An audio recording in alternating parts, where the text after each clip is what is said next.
Hello and welcome to this next session of Swords of the Serpentine. This is Pelgrane's GUMSHOE fantasy city urban game. It's the most recent iteration of the GUMSHOE system. And this is the start of our second case. And we are going to kind of look at sort of what happens between cases as we go along. My name is Lowell, pronouns he, him. And we are going to get rolling into this. Let's talk about advancement. I don't think I gave advancement points at the end of last session.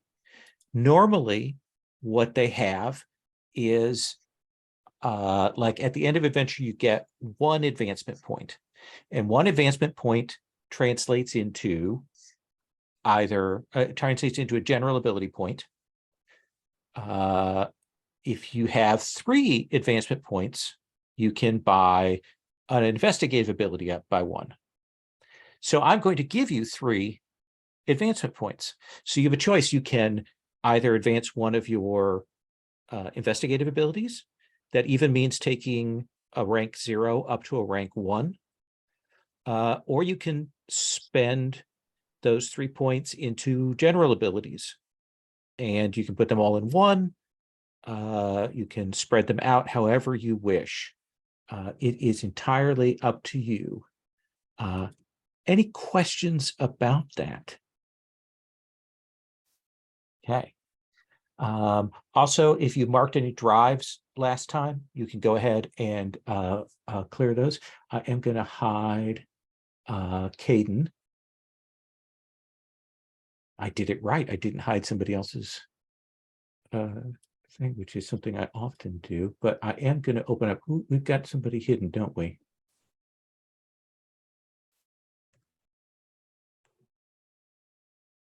There we go. There we got Orsino. Okay. And Lowell, if we had spent investigative ability points and that type of thing, do those reset at this point? Thank you. That's a good question. Everything else resets. So you will set back to your starting values on all of your investigative abilities and all of your general abilities. All those pools will refresh, health will refresh, everything is set.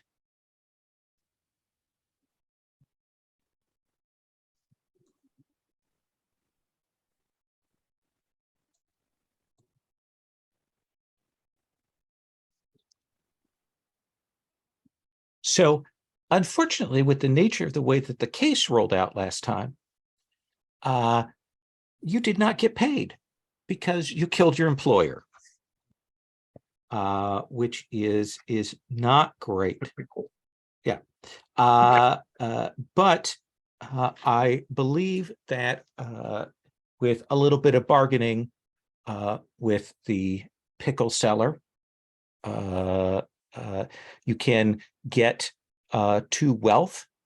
Everybody can have that, as well as essentially a free pass for pickles, should you wish them, from there whenever that would come up. And we'll assume that you have made some negotiations with them about maybe not killing people in their pursuit of justice and so on. But we will come to that. Folk, what do you think you're going to put your points into? I'd put my points into one of my investigative abilities, taking laws and traditions up to 2. Oh, nice. Bronwyn, what are you gonna buy? My inclination, but I'm not 100% sure yet, is to put a point into charm. Okay, that's not a bad idea. Oxtreth, what about you? Taunt. I feel like it's a great way to investigate. Absolutely. I think that is a perfect choice for you. And Orsino, what about yourself? I think I'm going to take a point of taunt. So you are also going to take taunt? Yeah. Okay. we see how the group begins to shape their investigative strategy there. So, so generally at the beginning of investigation, you would choose what your lifestyle is. And lifestyle goes, as you can see from the pull down on lifestyle, and I'll kind of grab onto Keith there: squalid, struggling, comfortable, wealthy, and opulent. What that means is when you do that, you choose what lifestyle you want to be at, but it costs a certain amount of wealth, meaning that at some point during that case, you need to pay that wealth, or consequences will arise, usually down the line. So to live a squalid life is 1 wealth, struggling is 2, comfortable is 3, wealthy is 4, opulent is 5. Basically, you can spend over your means if you want, but there are. I think certainly you could go to wealthy, that kind of overspend, but I don't think necessarily opulent. Why is that important? One, it's a degree in the fiction, the idea that you're always spending your money down as adventurers, and that's part of the thing. But also, if you are squalid or struggling, that means that your repute is a little lower. People tend to look at you. You tend to be a little more scruffy. But if you're going at wealthy, or if you had a lot of money and were opulent, then people would tend to regard you more positively. So do you think that Folk lives above his means, Robbie? I feel like to a degree he does. Okay. I think that going down to squalid or struggling would be below him. So Okay. I think that he would, to at least maintain the comfortable lifestyle. He doesn't need luxury, Right. but certainly doesn't want to be struggling. So right now, you can erase that to wealth, and we know that you owe another wealth. Like that you're going to have to figure out about that at some point here, whether that's borrowing, or narrating, gigging at some point. We've got that on the table. What about Bronwyn? Well, Bronwyn tends to spend whatever she's got. And and she likes her food and drink, and the company of friends, and so I think she runs a tab. So also going with comfortable. Also going with comfortable, Okay. and yeah, and I owe money to the innkeeper where I'm staying. Absolutely. So go ahead and put that -1 under your wealth there.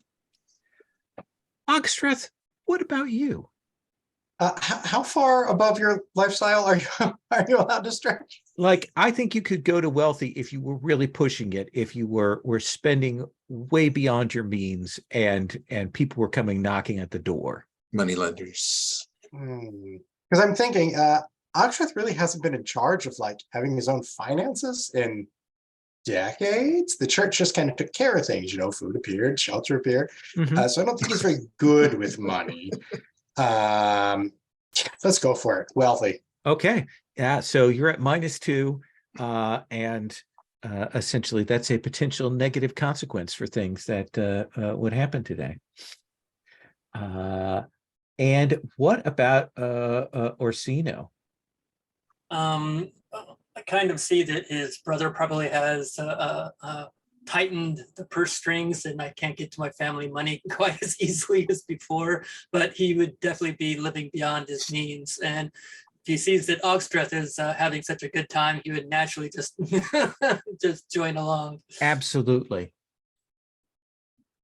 It's self-reinforcing there. Right. This is how we live. So what do you think, Folk, that you spend your money on? Like to stay comfortable, what does that look like for you? What drains your account, or what luxury do you spend a little bit on? Not overdoing it, but what is it? Well, he's very detail oriented. And I think he doesn't need to look lavish, but I think he always needs to have new clothes. If anything has a rip or a tear in it, I mean, right, he is all over clothing or possessions or those types of things. They always have to look exactly prim and proper. And Okay. so if things get stained and the stain won't come out, it must be replaced. Absolutely. And Brian, when we talked about friends and good living and things like that, which is it food? Is it drink? Is it buying rounds? Like, what is it that is the thing that kind of taps you out the most? Wine is the first thing. And the second thing that's also kind of a drain on her purse is that she likes to give to the poor. It's like anytime she sees, some struggling soul, she, dips her hand and comes up with a coin, and, until she puts her hand in her pocket and there's nothing there. And then she's like, sorry, sorry, friend, I tried. Absolutely. And Oxford, is it more that you overspend? Is it that you don't know the value of money? Is it that people take advantage of you? Is it some combination? What do you think it is for you? It's a mix of a lot of stuff. Some of it is, wow, I didn't realize that there was this quality of thing, especially food and drink. And also, I imagine he just stayed at the first inn he went to, and his bargaining style made him quite an easy mark for the innkeep and things like that. And just, I don't know how much that, it's one banana, Michael. How much could it cost? Sort of thing. Excellent. And Orsino, you've watched Oxtreth live a little bit high on the hog, as it were. What have you done in response to keep up appearances? I think it's basically for him a nonstop pub crawl, because he's feeling the weight of his impending birthday beating down on him. So he's trying to, I guess, drink that away. Okay, absolutely. We take up with the group gathered, and I'm going to kind of set up a little bit of a background here. Oxtreth, yesterday you were contacted by a person from the church, a librarian, priest, scholar by the name of Ritz Taldum. And young man, about the age of Falk, and we'll come back to that in a minute. Tell me what your relationship was with Ritz Taldum, that he would reach out to you. What can you tell me about what he was reaching out for? So what you got is a note that said that there was an urgent matter, a problem that he hoped that you would be able to attend to. He'd heard that you were operating as some sort of scholar, ? Clearly writes it in that tone that says a certain amount of questioning there. They had a problem that they needed your advice on, and they would like to speak with you on the morrow. Didn't want to describe it in a letter. Handsome, virile, young thing, like our own Falk here is. Wow. I think we probably didn't overlap too much. Mm-hmm. I would imagine he hasn't been at the church a lot, and I think it was more, I don't want to say mistaken understanding, but just sort of like, he saw me because we established like I tried doing my hand at this, I tried doing my hand at that, kind of got pushed or asked to move or oh, you'd be a better fit over here. So he saw me all over the church and thought, well, this guy knows everything. You know, he's the jack of all trades. If I need help, any possible arena that might crop up, he's the one.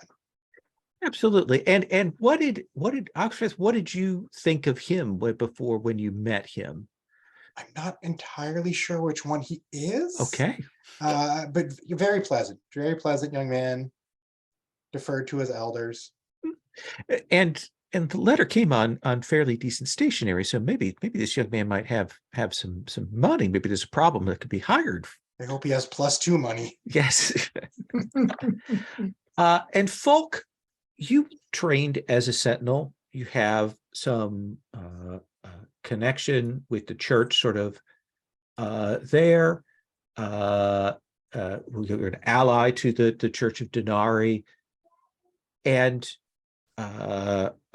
Ritz told them about your age, so somebody that you knew. Tell me something about him. Or about how you perceived him or how he treated you.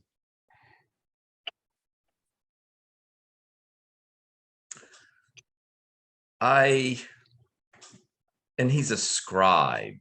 Yeah, like a librarian, researcher, scholar in the Church of Denari. He struck me as somebody who always had his nose in books, but well, you know, I would not trumpet this out loud, but he really doesn't have what it takes as a sentinel. I mean, he does. I mean, he may know about esoteric matters, but when it comes to being aware of things that perhaps are really important that are happening right around him, he struck me as a bit daft. Yeah, probably weren't surprised when he washed out and went to the more priestly side of things, right? Right. Yeah. Okay. Yeah. So we're going to take up with the idea, Ogstreth, that you perhaps, if I may, gathered your companions together that next day. To the idea that maybe this is somebody who can hire us.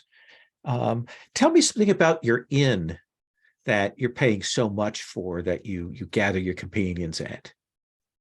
I think it's renowned for its common room more so than the guest rooms. It's organized around this very ornate fireplace that was there before the inn was built. Mm-hmm. If I'm recalling correctly, Eversink is built on the ruins of a previous civilization. Yeah. Of the Serpentines, yeah. So this was built around that and probably wasn't intended to be a fireplace, but you know, with a little bit of creative ingenuity, it is now a lovely roaring fireplace around which it is very pleasant to gather and have drinks and a bit of food.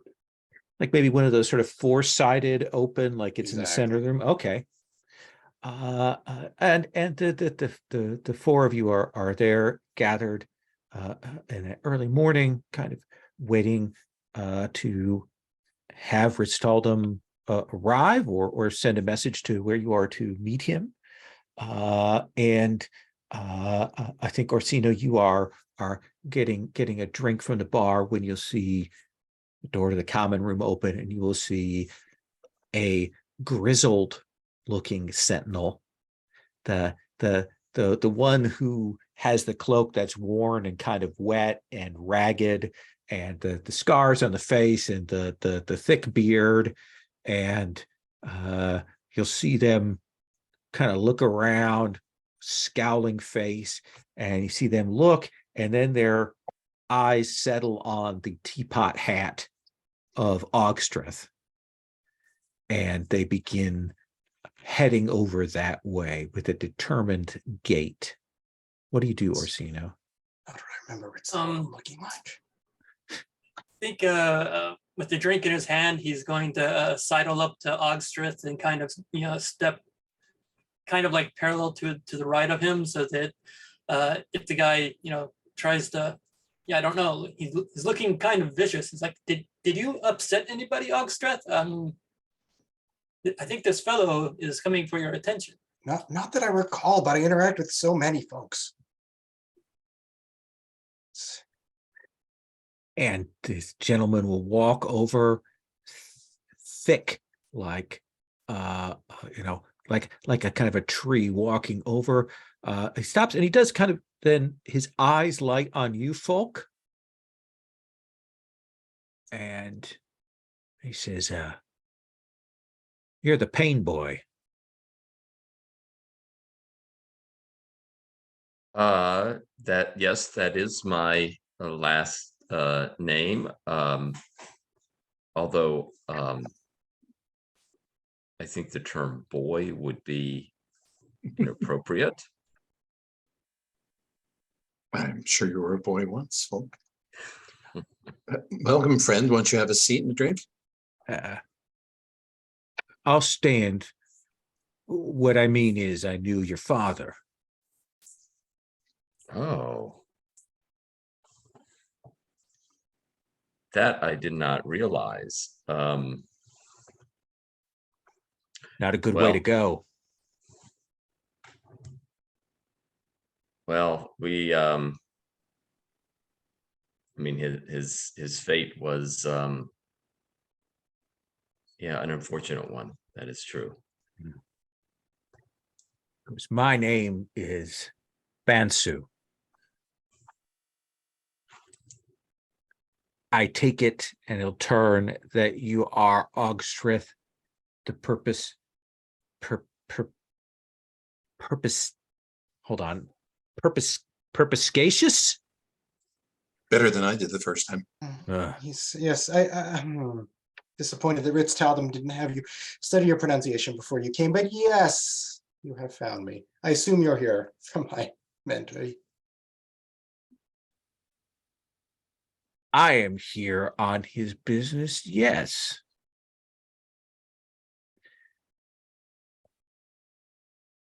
You are familiar with Ritz Talden? Yes, of course. Fine young gentleman. Pride of the church. Hoping he doesn't have liar's tale. He says, well, then perhaps you can explain to me, if you would, why when we found his body in the alley, your name and address were on a note that he had clutched in his hand. Well, I hope you didn't read that note, because that is clearly privileged under the Mail Act of Eversink, and that should only be read by its intended addressee. Do you have it with you?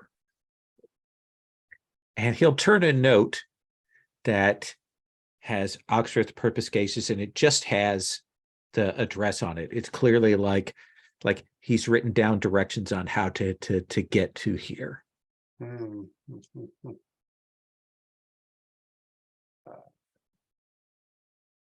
Yes. How did you know, dear Ritzy? Poor boy, tragedy. Well, I was sentinel who was called to the scene when they found his body this morning, and as I examined the site, I saw this note, and I took the liberty of asking around, and I heard that you were some kind of freelance finder? Yes, well, we have a little group, and if anyone has trouble and no one else can help them, and if they can find us, we may be able to help, yes. Excellent. I assume that Ritz Taldum was under some sort of duress or in an unpleasant situation. We found him in an alley in the theater district, killed with some efficiency. That is a mercy.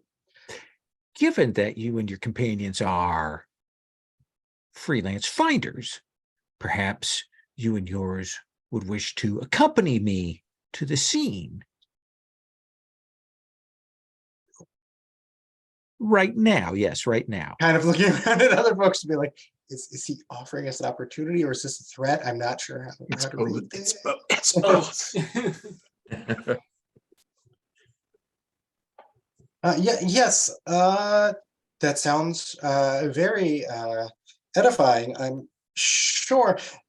Ritz Toldham and I had not yet talked about finances, but there was the implication that there was going to be quite a windfall after taking care of his needs. I don't know if you would now be the person responsible for handling the fiduciary aspects of this transaction. I think you misunderstand me, Master Ogstreth, entirely. I was handed off the case of the murder of Master Ritz-Toldham. I found your name on there. I found out that you're a freelance detective, and it occurs to me that I have two choices. One, clearly you're involved with something, and I should probably haul you and your friends in. Just not that one, it's the other one. Yes. The other one is I hand this off to you, and then it is off, as we say, my table. Yes, well, our results are outstanding and our rates are quite reasonable. I'm sure you will Let's find walk and talk. someone to charge, say the church, since I heard that you used to be affiliated with them. Yes, let's not dwell on that. Good, good. Let us not dwell on the financial aspect then. Why don't you and your friends accompany me outside? I have a punt waiting. I've got nothing better to do of morning. If nobody else has got to object. I definitely Stand. get another drink from my cupbearer and get it up to full and say, I got nothing else better to do today. Look at you, Master Folk. Oh, do I know Bansu? I mean, is this a sentinel that I would have? What do you think is Run the across. appropriate? Do you think that's laws and traditions? Does that feel like the right investigative ability? I don't think it's necessarily a spend. I just Yeah, okay. yeah, but well, I mean, I think as sentinels, yeah, and people that would be enforcing the law. I mean, whether I would have any. So he met you. He has a reputation for, how do I put this? For clearing cases. Maybe not by actually clearing cases. Right. And he operates in the theater district, which is a more upscale section of Eversink, where a number of the theaters and performing arts and that kind of places where the wealthy come and go. And so he does pretty well for himself there. He is often employed to take care of the riffraff in those kinds of places. And that seems to be more his attention than actually like really solving a crime. Yeah, but certainly, if he has murders happening in his district, that's bad for business. Yes. Yes. You want to try and put some pressure on him to offer some money? Yeah, I think so. I think I would say,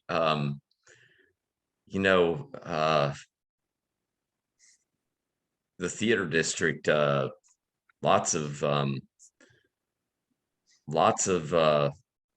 wealthy clients in the area these days, especially with the opening of that new show. Certainly this, I can see that there must be some need to resolve this efficiently, effectively, and quietly before the word gets out that there has been violence in the area. Let's have you make a sway roll for me here. I think our difficulty is a 5. Okay, I need to bring up the, The roller. yes.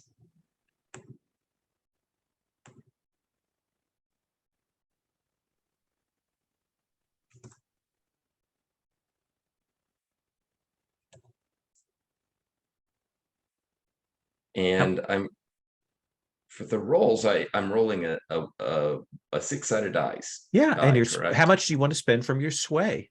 I gotta check my sway out here. Now, you could also, if you think that there's an appropriate investigative ability, you could also spend to give yourself a bonus on the roll in addition to your sway. It's up to you.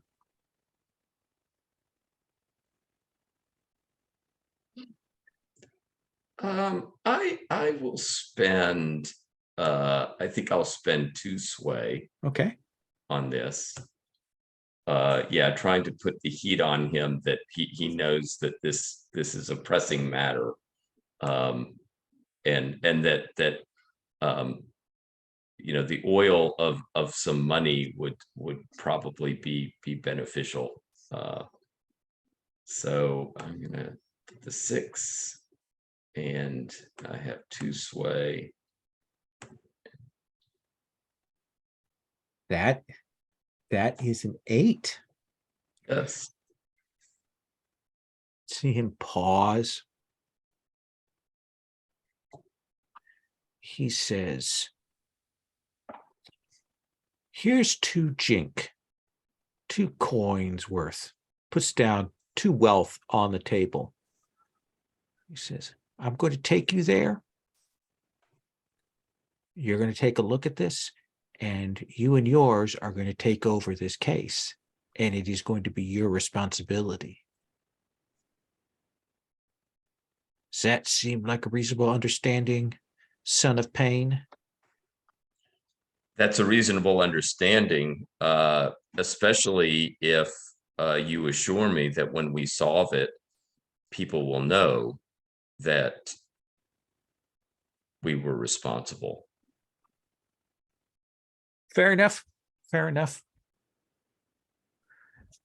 It's better for me anyway. I don't like getting messed up with the church.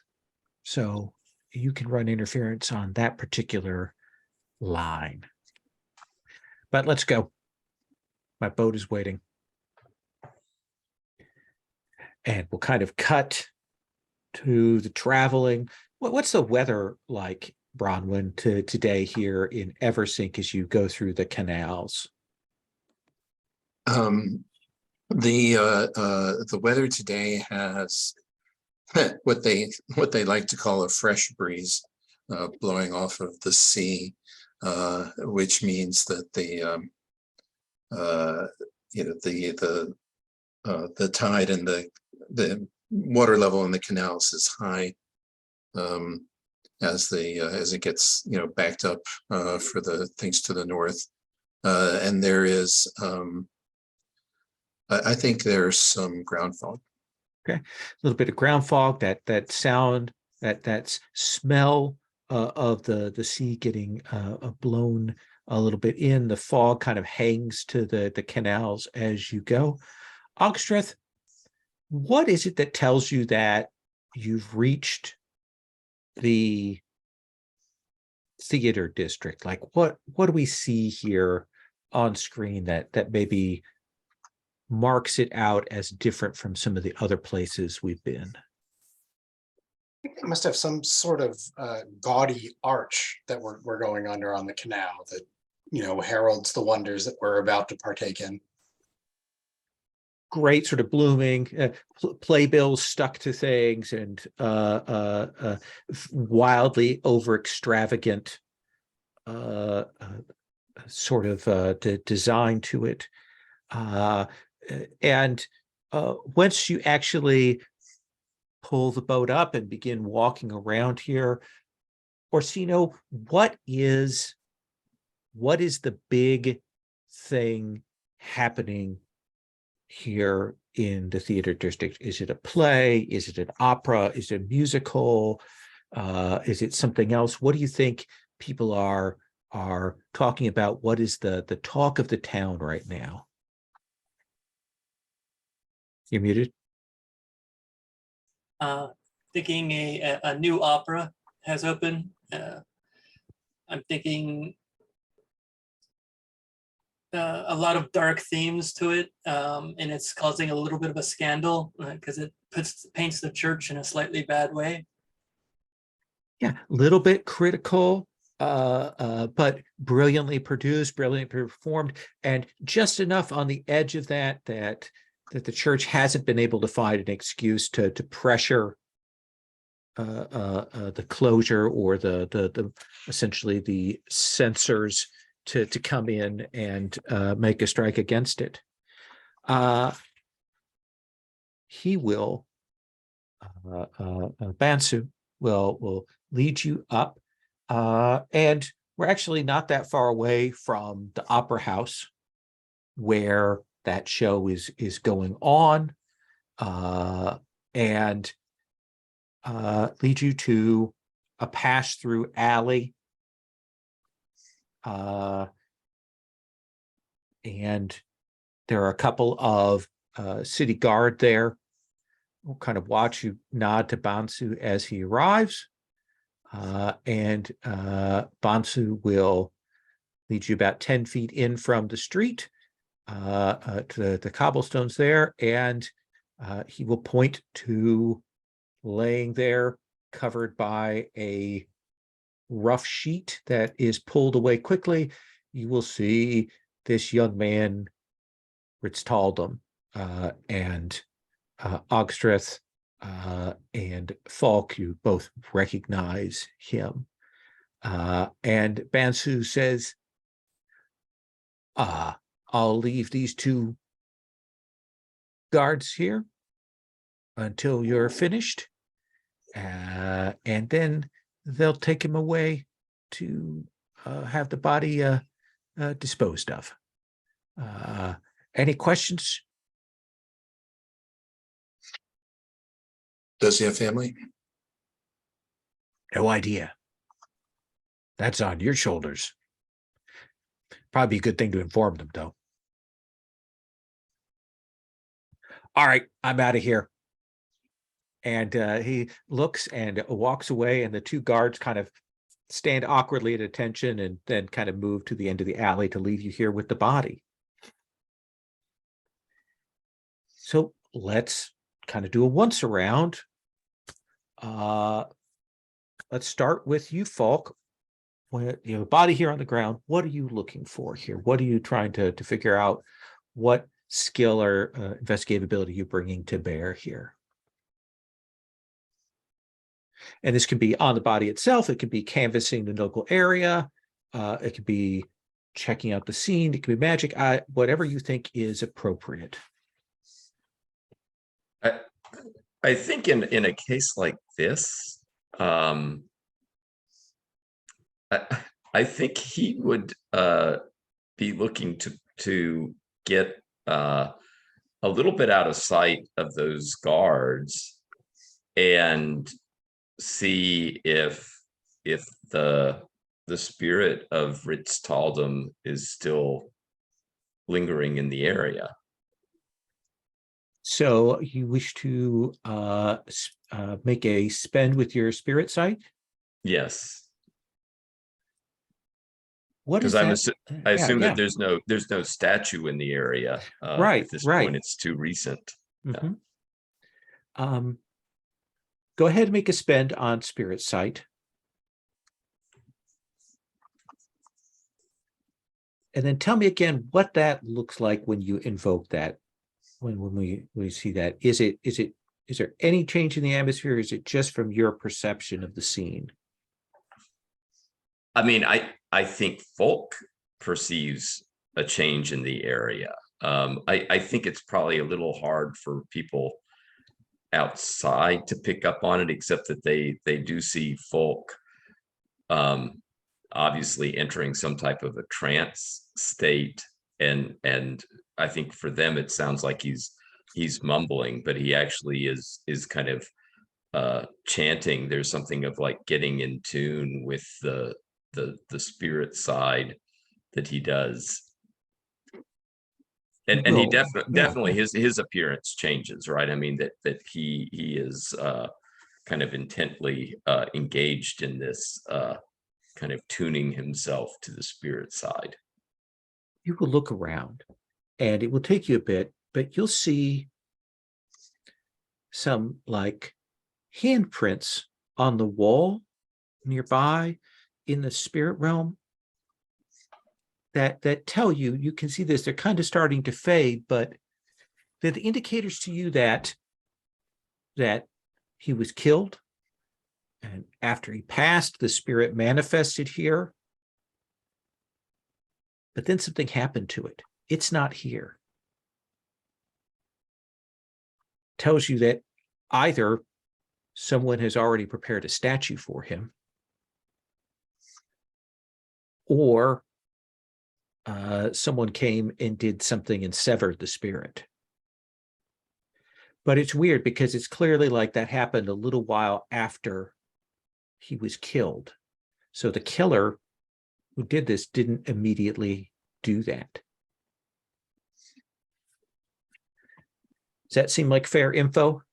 Yeah, but still, so I mean, somebody was working fairly quickly because the body is, I mean, the body still looks quote unquote fresh.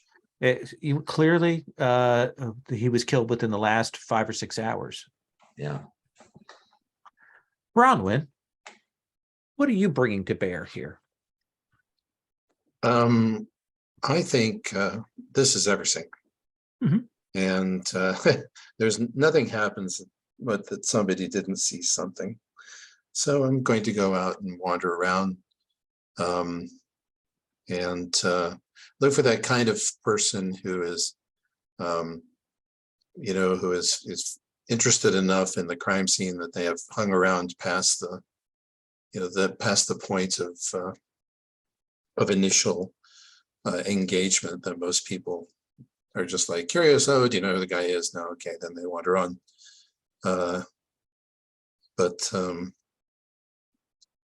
So, and I'm gonna just, you know, chat around and see if I can find anybody who saw anything. Maybe what they, you know, maybe not knowing what it was at the time, but now that they've, you know, now that we found out that somebody's been killed, maybe they. So kind of leaning on your charm or your trustworthy? I think, yeah, it could be Okay. charm, trustworthy. It could be Yeah. ally commoners, any of those. So I'll tell you what you get without a spend, and then you can decide whether you want to spend. Sure.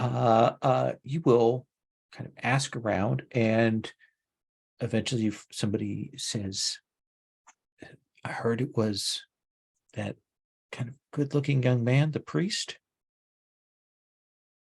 who was killed in the alley. Yeah, that's right. Yeah, he's been around here for the last day or so, hanging about. And then I heard that somebody said that he'd been killed. Very odd. It wasn't preaching or anything. He was just, I saw him a few times and he kind of stood out. Huh. He's out of his district. I wonder what he was doing here. Did you did he happen to meet anyone, or Do you want to make a spend? I do want to make a spend. Okay.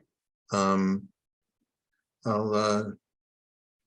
who am I talking to?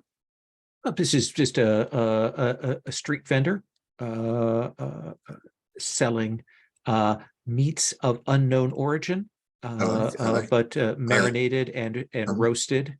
I like those. Yeah, no, I'll have a snack. How about an ally commoners spend?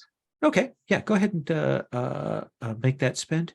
Say, well, it was an odd thing that I did see with him because he'd been around, but yesterday I saw him over at the Golden Horn, the opera house that's putting on that big new show. Sure. The one that said everybody talking. And he was trying to get in. This is before the show, like this is during the day. Was trying to get in and like being kind of pushy, and then they booted him out. Like they tossed him out, and then I saw him kind of standing around watching the place after that for several hours. Don't know what he wanted. Doesn't seem like the type to have had a crush on some singer, but you never know. Who knows? A young ingenue, could be something like that. Could be. Or, yeah. Hey, this You know, is pretty good, I say, gesturing to his wares. Oh yeah, yeah. That's the thing is, nobody else is doing pesto, and there's just such an opportunity in the market. Covers a lot of flavors. I know what you mean. Yeah. Oh boy, many's the time I wish out on work for a few days with some stuff in my pocket that wasn't as fresh as it could have been. I could have used fewer flavors. Oh yeah. Oxtreth, what is it that you are doing to investigate the scene here? Surprisingly prosaic, but I'm just going to look at the body. Okay.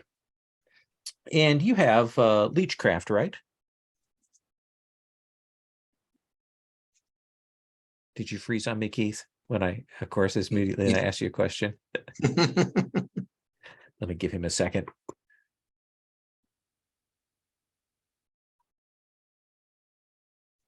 He's pondering your question.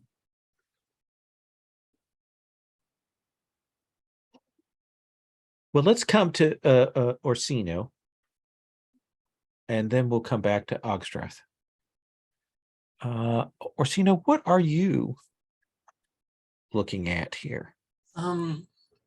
Because funny thing is I had the kind of the same idea as Ogstreth, so I was just gonna help him in looking at the body, and I'm gonna be looking not only at the condition of the body, but also trying to figure out if he was like killed here or if he was killed somewhere else and brought here. Awesome. What do you think the appropriate investigative ability is for that? I'm thinking felonious intent. Okay. So I'll give you some basic info, and then you can decide if you want to spend more. I think you'll check, and it definitely looks like he was killed here. The clothing is wet from where it's laying on the cobblestones here. It definitely died here. I think the one thing that you can tell is that sometime after death, and given the way that the blood has dried, it actually looks like possibly,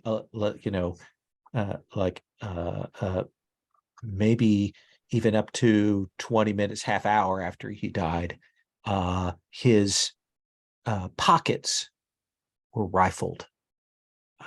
You can see that he has a satchel that you would expect of a scribe, where there would be papers and a pen, those kinds of things. And while the writing implements are there, the quill and the ink block and those sorts of things, there's no papers. And it looks like whatever notes or stationery or such that he had with him, someone has lifted that, has taken it away.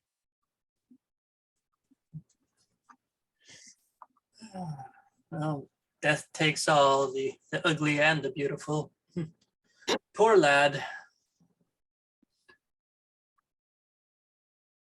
Well, we've got Keith Wing. So why don't we do this? Let's take our break here, our first break. We'll take 10. I'll email Keith to tell him we're taking our break. And we'll come back and hopefully we can bring Oxtreth back in at that point. Sound good? Okay.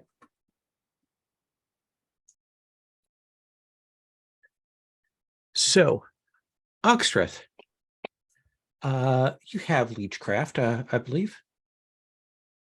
Yes, absolutely. You will take a look at this body, and you can see that there's some blood around on the back of his shirt, cloak, and you will find the wound. And you can see that it is a very narrow blade or needle that has been jammed up just at the base of his skull there at the back of the neck. It looks like somebody came up behind him and with what you would say is skill and precision drove that in to his head, killed him, and then walked away. I think with your Leechcraft, at least you can tell single stroke, expertly done, feels to you like an assassin or someone with very specialized training, and very quickly done. Is the wound intended to be hidden? No. But certainly he was surprised. There's no defensive wounds. There's no reaction. Someone came up behind him quietly, did that, and left. No blood patterns anywhere else or anything physical that would be tied to that we could see. I think you can get sort of confirmation from with what Orsino found that sometime after he was killed, not immediately after, but a little bit after, someone came through and rifled the body. Okay.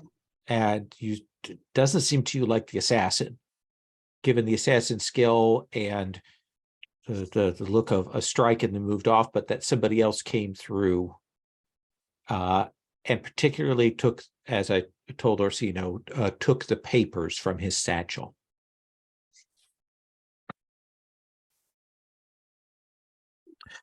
Do you want to make a Leechcraft spend? Oh, yes. I thought I already had. I definitely must. Oh, yeah. So that's the basics. The other thing that you will note is, and at first you think this might have been like maybe there were defensive wounds, but then you realize that he has a set of bruises and marks on him from a fight, you would say, that took place maybe 3 days ago, plus or minus a day. You kind of check, you can like see that he has a lot of them. Like he was struck multiple times, bruises, nothing to like, no cuts or anything like that. But he was clearly hit with blunt instruments repeatedly a few days ago, and he's been healing up from that. In fact, it looks to you like he probably received some healing treatment. There's evidence of salves and ointments and such. Where on his body were the bruises? Looks like arms, forearms, midsection, back.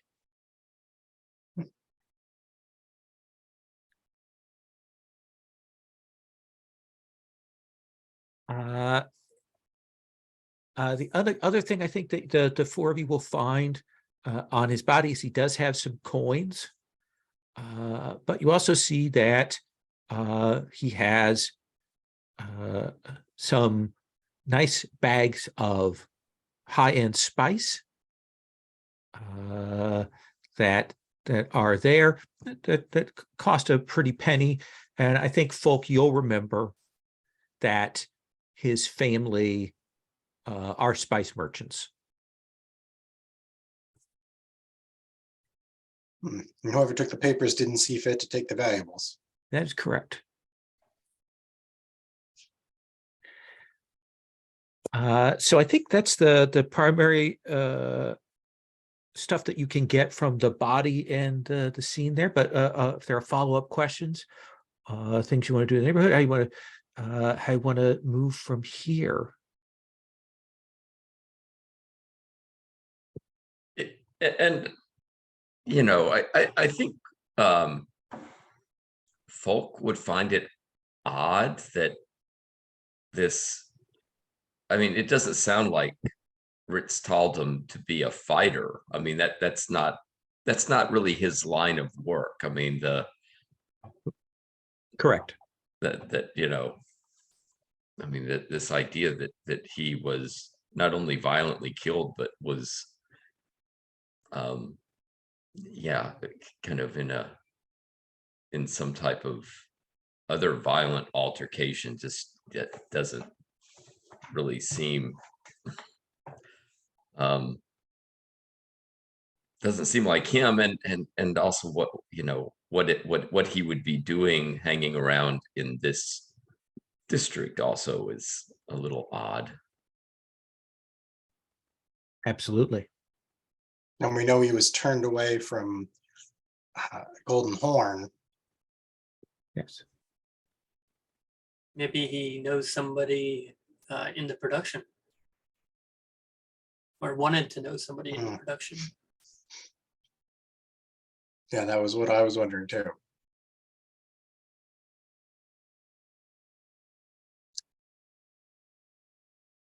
Oh, there's the possible avenues of investigation. Yeah, I think that from what you found, those are like the right now off the top of your heads. There might be some other things, but those are the four sort of like next steps that you would see. Maybe it's just a bit of paranoia after Watch Captain Teldy, but I am wondering if we ought to investigate Bonsu at all, or just like he was not the one that contacted us. He just showed up and was like, "Hey, go deal with stuff." Sure. How would you do that? I think I just kind of want to learn what I can about him by going up and being trustworthy to the guards that he left us with. Kind of like, oh, I'm taking a smoke break from my investigation. Do you want to bum a smoke? And gosh, I imagine based on how he treated us, it must be horrible, being subservient to him. What kind of person is he and all that? I think chatting with them for a bit, and I don't think this is a trustworthy spend. I think you definitely get the sense that, yeah, this is Bonsu's modus operandi. If a case has status and can impress people and is probably going to get, him maybe an in or some money, he's going to doggedly pursue that. If it's a mess or looks like it's going to be complicated, he is more than willing to shove that off onto other people's plates.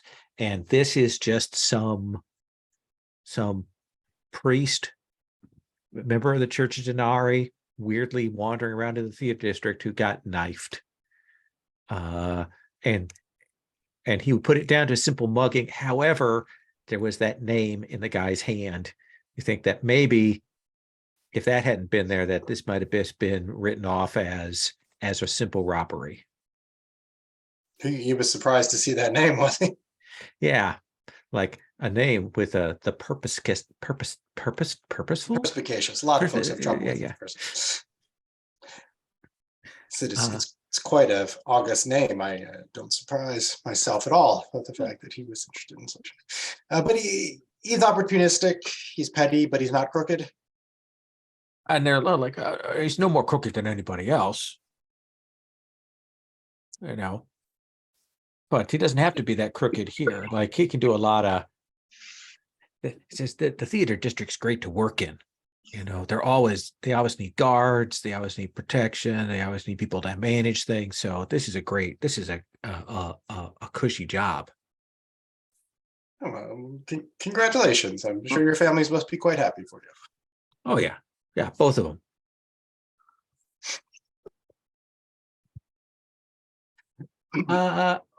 Folk, what are you up to? Well, I think, I mean, Folk has his, he knows some people in the church. Okay.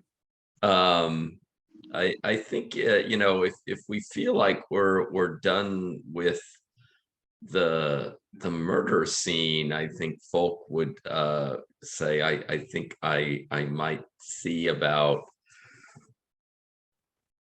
checking a contact or two that I know in the church to see what would be his business over here, and see if the church would have any sense, or people in the church would have any sense of what he had been doing. He's normally in the library. That's where I always saw him.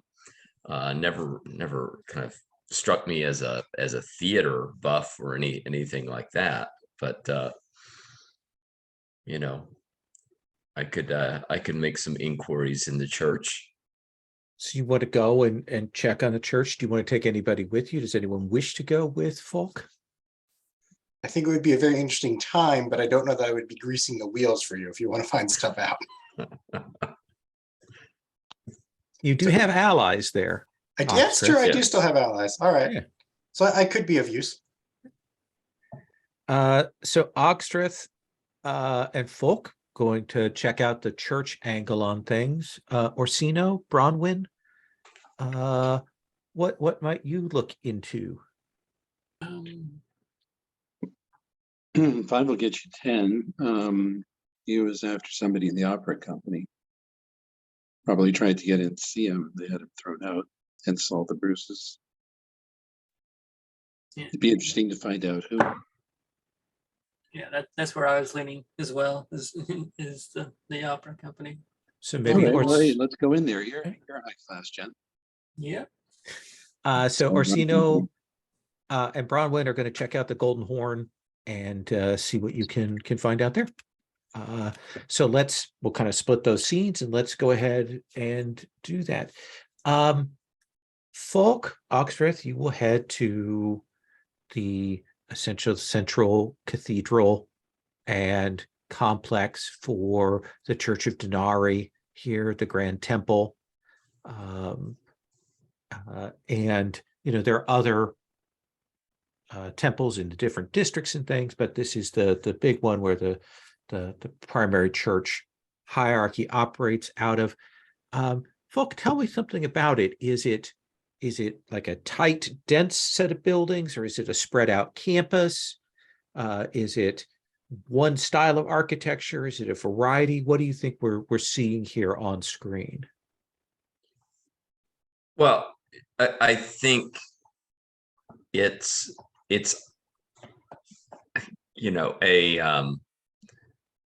somebody at first glance would say it's ostentatious. What makes it particularly ostentatious is the tall spire.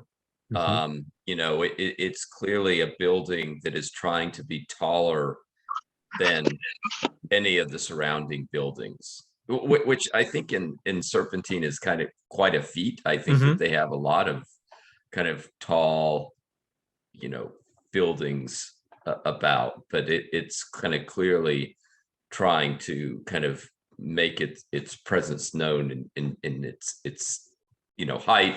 And there's probably like a gleaming like a large gleaming, but it's like a coin that's on top of the spire, right? That's kind of up there like a golden sun. Yeah, maybe turns during the day as a kind of a weird marker of time. I like that.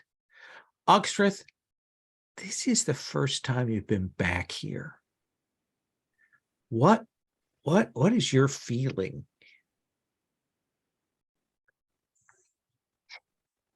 Some sort of nostalgia, like unwilling nostalgia, like I'm ready to go in and be like, oh, I don't need this place, dumb, stupid jerkheads. But it's kind of like, oh, but there's the persimmon and oh my god, they renovated. It looks so nice and they've shined it back. Wow. I miss this place.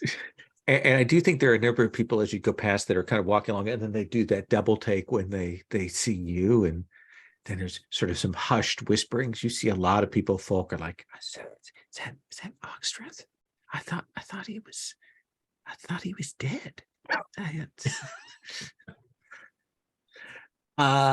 Folk, who is it you talk to? Is it like a sentinel watch captain? Is it a priest you know?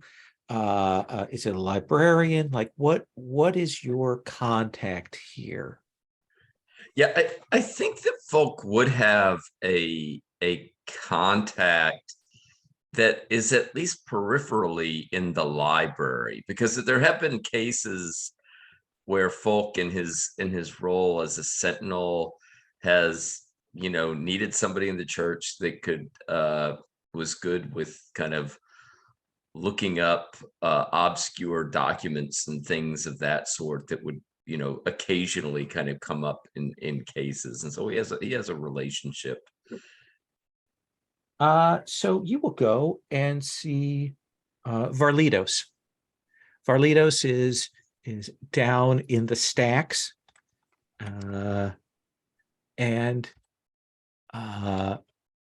we'll say, folk, it's so good to see you. Please, what do I owe? Is that Oxtreth with you? Yes, it is. I was gathering as we walked in here that Ogstreth is strangely a known figure in these parts. That is strange. It is said that no man in the church's path has not crossed with Oxtreth, is the thing that I had always heard. Certainly, A light way to say that. I remember when Oxtreth was on punishment management duty. I remember that quite well. I was quite lenient on you, as I remember, young man. I'm sure that's how you remember it. Yes. In any case, Master Oxtreth, well met. Folk, what have you come here for? I've heard tale that you are some kind of shamus of some sort. Well, I'm always happy to see you, Verlitos, but it always seems like when I'm here, I'm always on some type of unpleasant business as well, and I'm afraid to say that is the case currently, because well,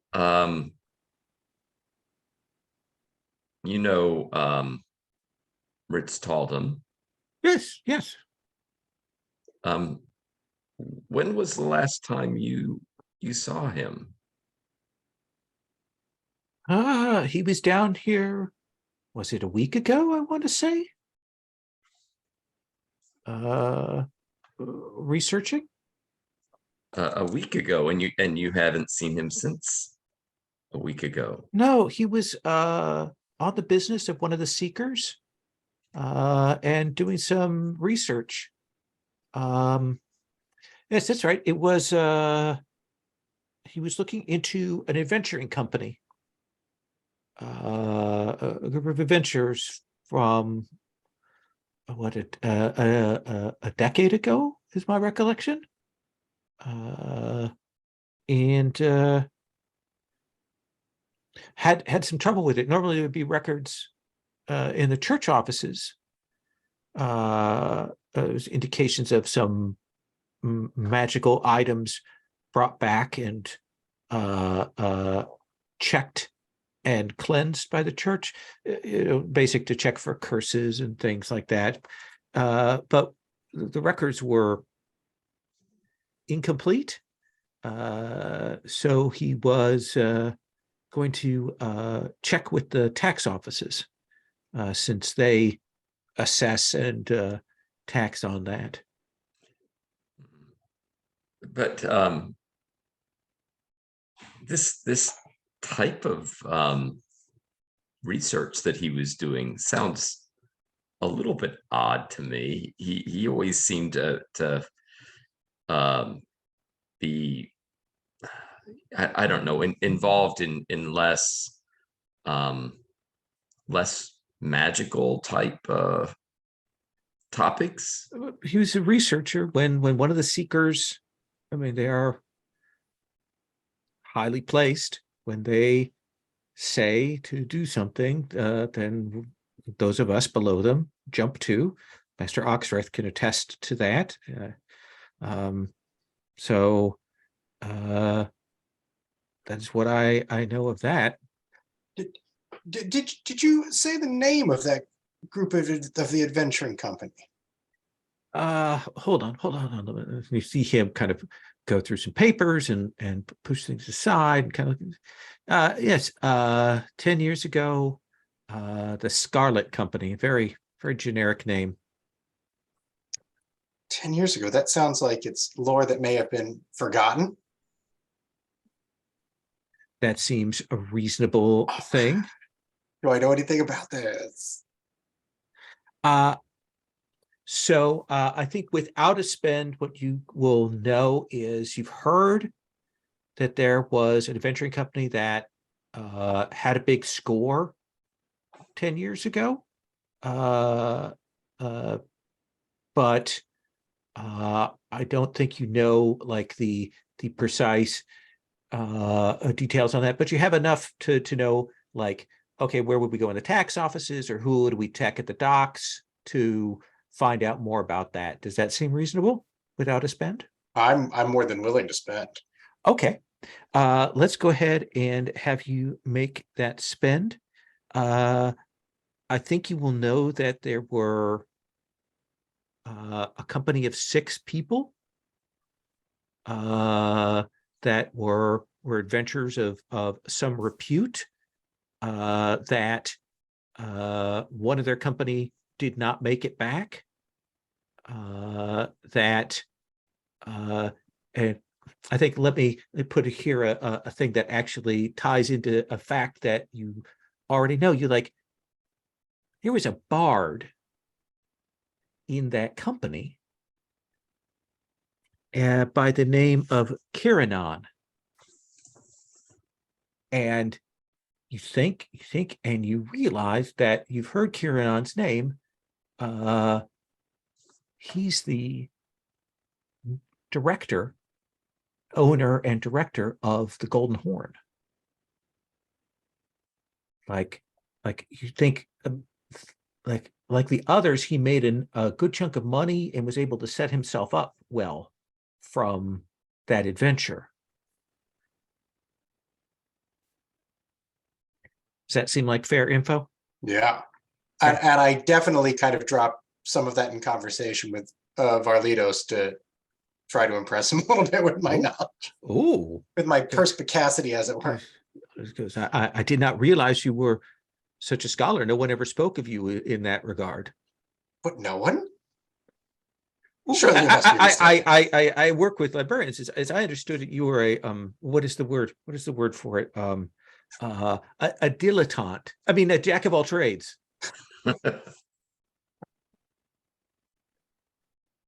You take my meaning.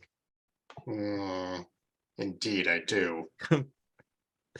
Let's cut away from Varlitos chatting with you two. We'll come back and we'll let Ogstrath, we'll let you take a bite at the church apple there in a moment.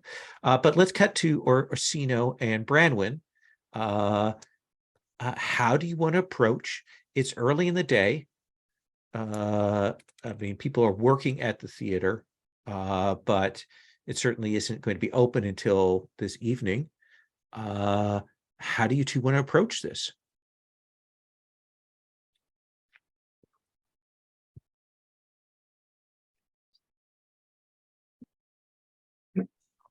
Well, what do you think? Well, Just I could just try to, straightforward? yeah, I mean, I could try to, I don't know, see if I can talk somebody into seeing a preview for, and I mean, They should know my family name. I mean, that might get me the foot in, or we could just, maybe go around back and just They should, walk maybe in. you can, maybe you can hint that your family is interested in making a, I don't know, buying a box or making a donation. That'll work. At least I hope so. So are you approaching the front gate, or are you going to the back door to use, I assume, your nobility here? Yeah, I'm gonna do the front gate. Okay. Yeah. So you will approach. There is a person out front who you can speak with. Let's have you make a nobility spend.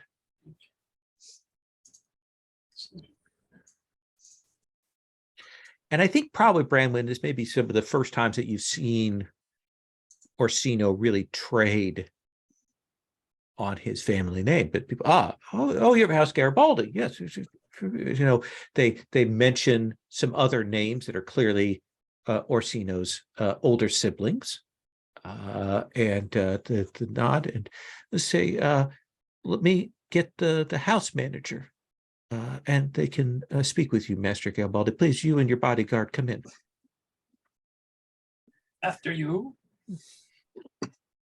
And they'll bring you into the lobby of this place. There are people cleaning and preparing and setting things up. And the house manager will turn and will say, is there anything I can get you to drink? Perhaps some tea or wine? Wine is perfect. And for your servant? Wine as well. Oh, right. And he'll gesture to one of the workers to go in, and we'll have that brought. And so, Master Garibaldi, how is it that I can be of assistance to you? If you wish seats, I will confess that the shows are sold out currently, but I can certainly put you on a waiting list for the next available, and have a runner sent should some opening occur. A waiting list? A waiting list. I don't think you understand the matter, dear boy. I'm looking to bring more attention to your theater house.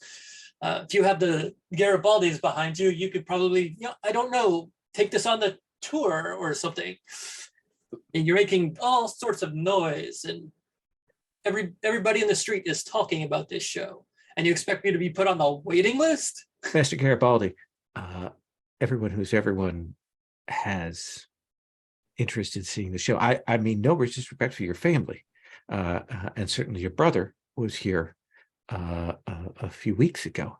But we have done very well for ourselves. The Golden Horn is in a very good place. Master Kiranan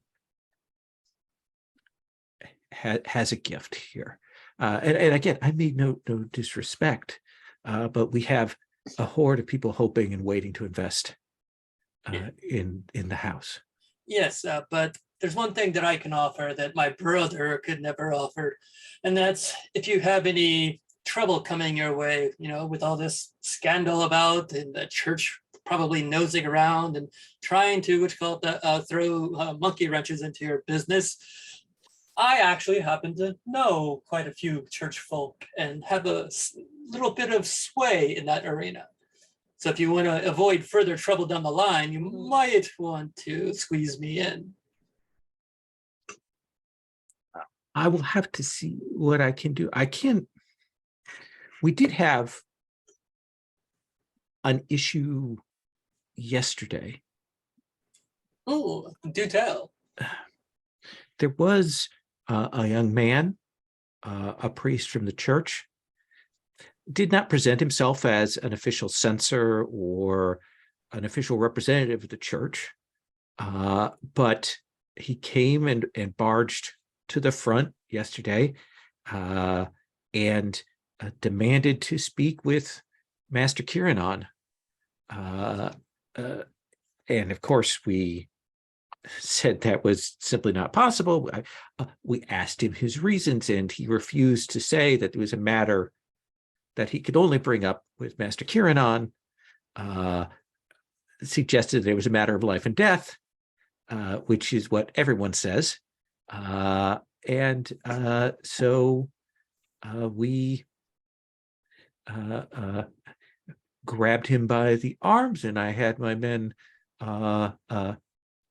take him and deposit him out front on the sidewalk outside. It seemed, from what my man said, that this priest had already been in some kind of altercation, that they saw bruises on him. It was very strange. Well, you see, this is how it starts. Mr. Garibaldi, if I may. Yes. Yes, I'm sure they all do say that it's a matter of life and death, but in this case it was. He was assassinated yesterday. Right here in the district. And it seems likely that if you don't help Mr. Garibaldi, that this is likely to become this, I don't know, might become an issue that might impact the reputation of the theater. That would be a bad thing. That would be a bad thing to happen with Mr. Garibaldi. Yes. What do you think your spend is here, Bronwyn? Servility, for sure. I'm acting as, just the loyal bodyguard here, concerned for her master's welfare. Does that work? Yeah. Or do you want something a little more trenchant? No. I think that works. I think we would get is there's some conversation. He will look and see about getting a seat or two for you if he can. He will put his best men on it to see if there's anyone that can be bumped. But I think in the conversation of this, he seems a little bit shaken by the assassination thing. And he says, I will say that Master Kiranon, when we told him of this visitor, Master Kiranon seemed a bit shaken, but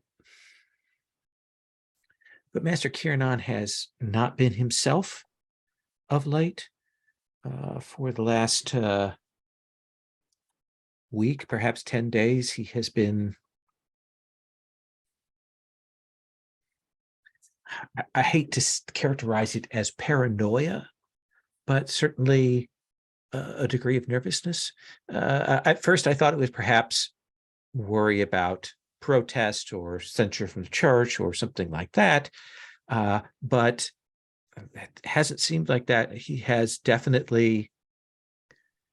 hired bodyguards, which is something he had not done before, and keeps them with him. So certainly there is something going on, but unfortunately I do not know what that is. I know a friend of his recently died. Surely any information, Mr.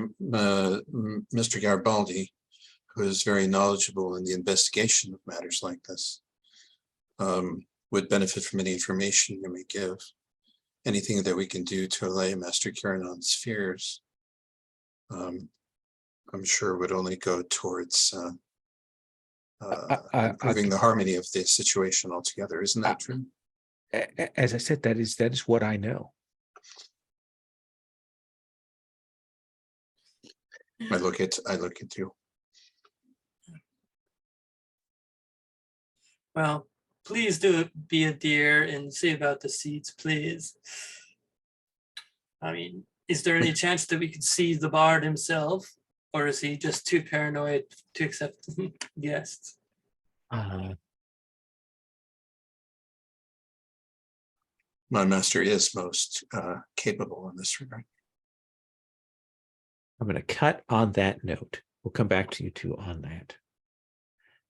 Let's cut back to the church, Ogstreth.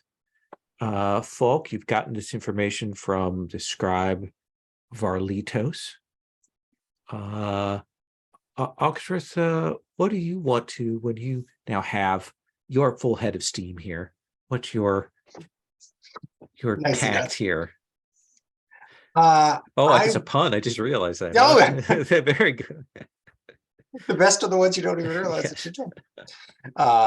I think I would like to try to meet up with one of my, maybe my one ally in the church. I'm picturing there's another lifer in the church who we kind of bounced ideas off of probably for decades, but that she has managed to stay in the good graces of the church by not corrupting an entire grove of trees among various other transgressions.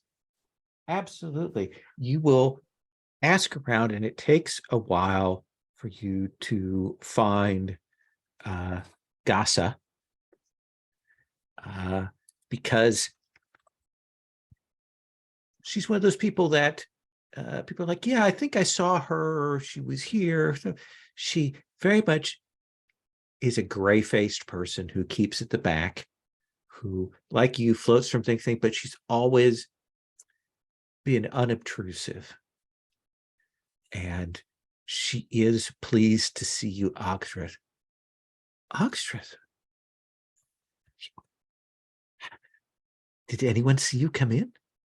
Many people, Oh, but not in here. You don't need to worry about. are having you your here to reputation. ask for your position back? Do you think they would accept? No, I am not. I am having the time of my life, Gasa. Look at the vibrant young people I surround myself with nowadays. Oh, This is Falk, just one of many exciting characters that populate my own personal play. and folk, this woman is tiny and gray-faced, and your eyes, like, even when you were introduced, your eyes kind of passed over her. And it takes you a second to spot where she is. Oh, well, good to meet you. Nice to meet you, and nice to see that Ogstreth has at least one friend in these environs. I do miss him. We had the chances to chat. We are some of the ones who have been here longer than almost anyone else. Wealth of institutional knowledge right here. It was like cutting off their own arm when they had asked me to leave. The best thing about our work is we have the institutional knowledge, and yet we're never asked about our institutional knowledge. So we can exercise our superiority by talking to one another. So I have no one here to tell about how we would have done it better.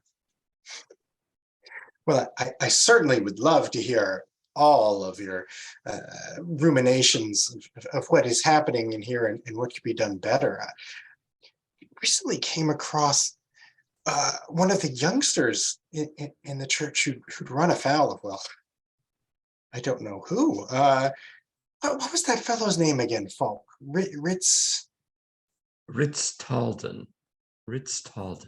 Oh, yes. Oh.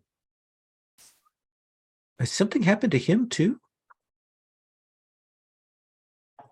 But notice you appended a 2 to the end of that, which tells me you know more than you're letting on, you sly thing. Who else has run into trouble? Oh, well, I do not know if there's any connection, but I had heard, knew that Rich Taldum had been in the service of Seeker Asharam. And she passed away last night. Oh dear. That is quite an interesting piece of knowledge that I will work into my current working theory. You see, We are private investigators, professional finders now. I no longer move solely within the confines of the church. All of Eversink is my playground. And this case is one that we're chewing on most thoroughly right now. I'm not entirely sure I follow everything that you said there, but it does sound like you're looking into things. Yes. Yes. Perhaps Seeker Asharam is something that we need to look into as well. I don't know. She was serving to the needy at one of the shrines yesterday evening when she was set upon by a fanatic, a madman who struck her down, struck her about the head with a cudgel. The guards dispatched this gentleman after he had committed this savage attack, but she passed away from her wounds quite quickly. It's a tragedy. She was certainly in the top quarter of least offensive seekers. Do you want to make your allies spend now? Oh, yeah, definitely. She says it is interesting.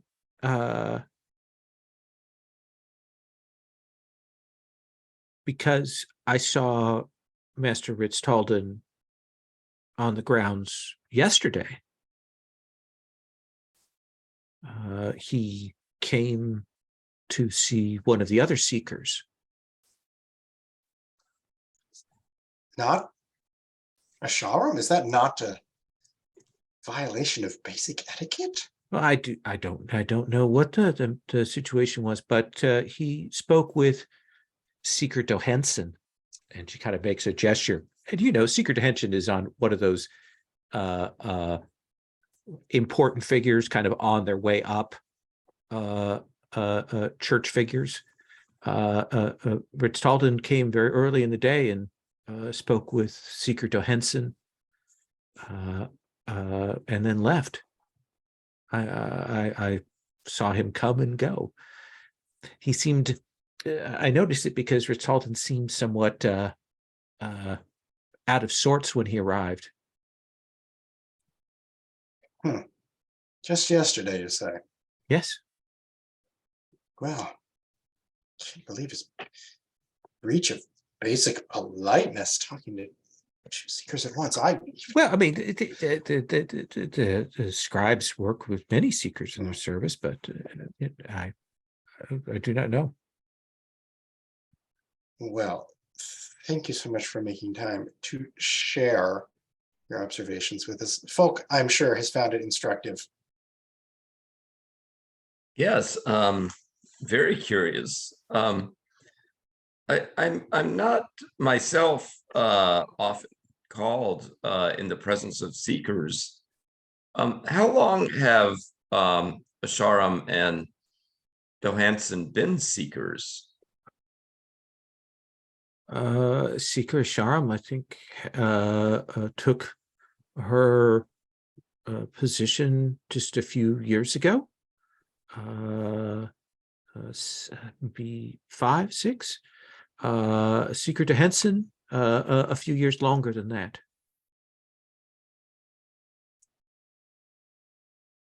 Excellent question, my protege. Well put. Well, I hope that you are able to taste the bounty of the city, as you put it, right? Oh, yes. I'm staying at the most lovely place. You really ought to come by sometime. Oh, I'd have to leave the grounds, and I don't want to do that. I might get locked out. Well, then, it's been lovely talking to you guys. Let's cut back to Orsino and Bronwyn. Do you want to make your second nobility spend here to get your way in to see Kiranon himself? Yeah, that'll be good.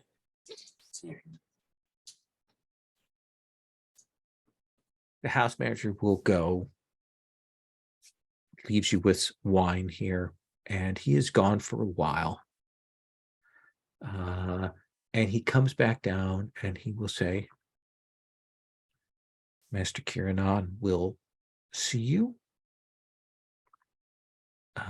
He has a very tight schedule. Many obligations, and other people of some import, even greater than your own family's status, that demand his attention today. But he will speak with you briefly. Fabulous.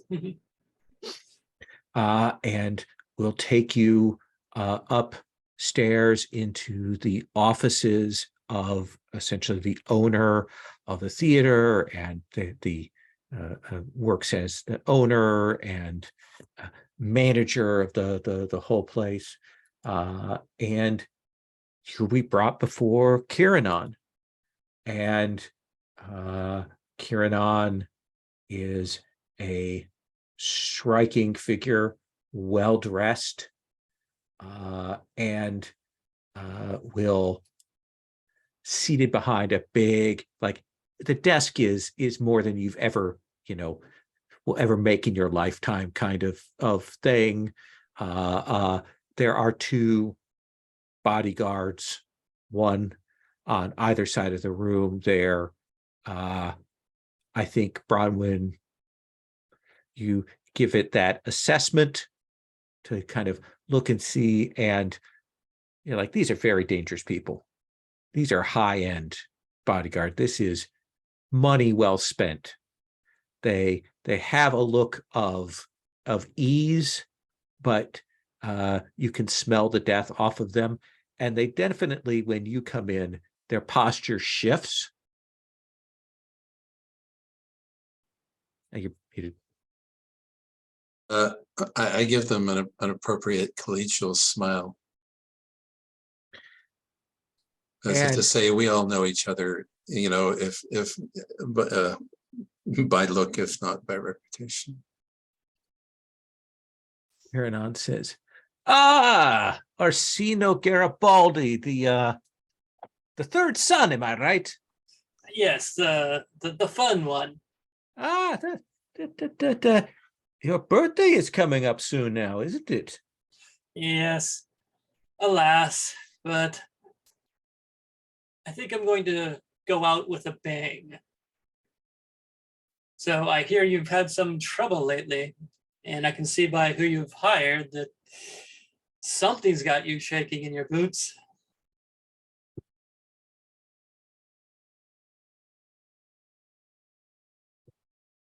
What is this to you, Master Garibaldi, that you should come in and use your clout in such a way? I am uncertain as to your purpose and role in these things. I'm a means to an end. And it just so happens that your play and your theater have taken center stage, if you would speak. There are dangerous things about, and somehow you and your drama are involved. What do you mean, dangerous things? What is it that you are saying to me? I'm saying that you should probably watch out. Even as good as these two are, somebody could put a needle into your head. I do not. As they did with Master Ritzkalden. Who is Master Ritzkalden? The priest who tried to get in to see you. Explain to me this situation as if I do not understand exactly what you are speaking of. I understand there was a priest here yesterday, and he was assassinated in the street, probably sometime yesterday evening, by a professional.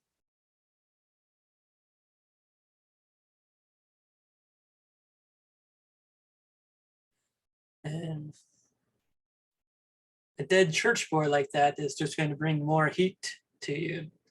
I have friends amongst the church. I am not worried about that. It is not a question of the censors. 1,000 pardons, my lord, but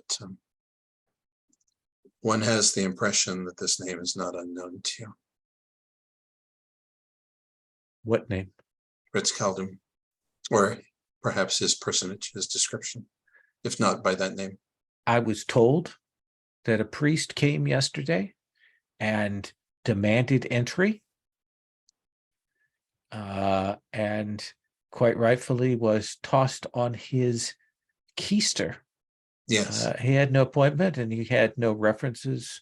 That is as much as I know. If this is the same priest that you say was killed yesterday, he is not known to me except for that. And I think you have liars tell their Bronwyn, and I do. he is not lying. Like, he's clearly, Rich Talden's name is not one that he knows. I make a suitable indication to Orsino, or whisper in his ear if necessary.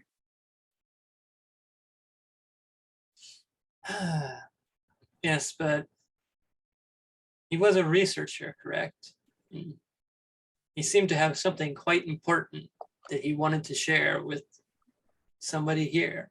And our guess is it's you. What could he find in the church stacks that would cause him to run all the way over here and try to speak to just a lowly playwright? I mean, your stuff is good, but you do insult me here. I'm sure my master meant no importance. Your art is known even among those of us who only sing songs that we have heard the street singers repeat from performances that we could not afford to get into. I guess my question is, Orsino, are you using your taunt to try and draw out of him? Yeah. Is that your gambit there? yeah. Okay. Let's go ahead and have you make that spend there. He says, "Listen, you little third son bastard. I appreciate your family has quite the pull and quite the status, but you are going to be in the service of other forces here within not too long, is my understanding. Certainly your brother was laughing about it the other day when he stopped by. Yes, death is at the I door. have had a fabulous decade serving to the wealthy, to the artistically inclined. My theater is the talk of the city and is demand. And long after your name is forgotten, mine will be a shining beacon in the world of theater and literature. Now, if you will excuse me, if there is anything that bothers me now, is if any nervousness that I have, is that some of my friends have passed away recently. And that has made me somewhat upset and worried. And if anything, that is the reason why I am perhaps somewhat on edge. My friend Thana the Sedate, I'm not going to say a practitioner of magic, but I'm not going to say not. She managed to blow herself up earlier this week in a great conflagration. I know that corruption can do that, but it was saddening to me. And I had a friend, a merchant by the name of Zazamak, who was killed in his home.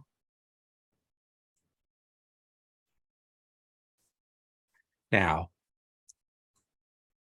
when one of my friends passes away, I'm sad. When two of them pass away within the span of a week, I am nervous about those things. Tragedy comes in threes. I know that from drama. Master, So, have you received any any threats or specific? Your servant will stop Concerns? talking to me now. I will tell you that I have told you my story. I have told you why I am nervous. I have told you why we cast the priest out. And now, Master Garibaldi, you and yours will kindly withdraw from my offices.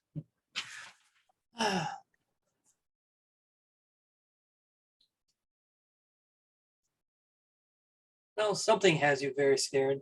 I guess we'll stick around and find out what that is. Death is at your door, sir, and this third son has a very long memory.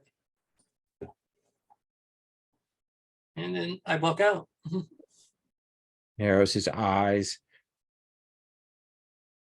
Kind of looks at the two guards, sees that the two guards are treating you with a certain amount of like caution, Bronwyn, Mhm.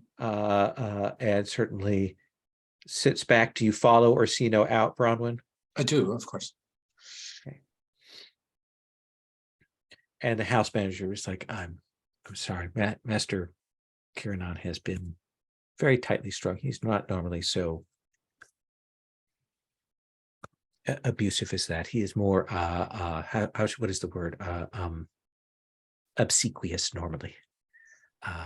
So may I show you out? You're very kind. I will see if I can find seats for you, Master Garibaldi, if you will check back. Thank you, good sir. And it's always good to be polite. And he will bow. Let's take our second break here. Let's take 5 for a quick bio break, and then we will come back and bring the group together. Sound good?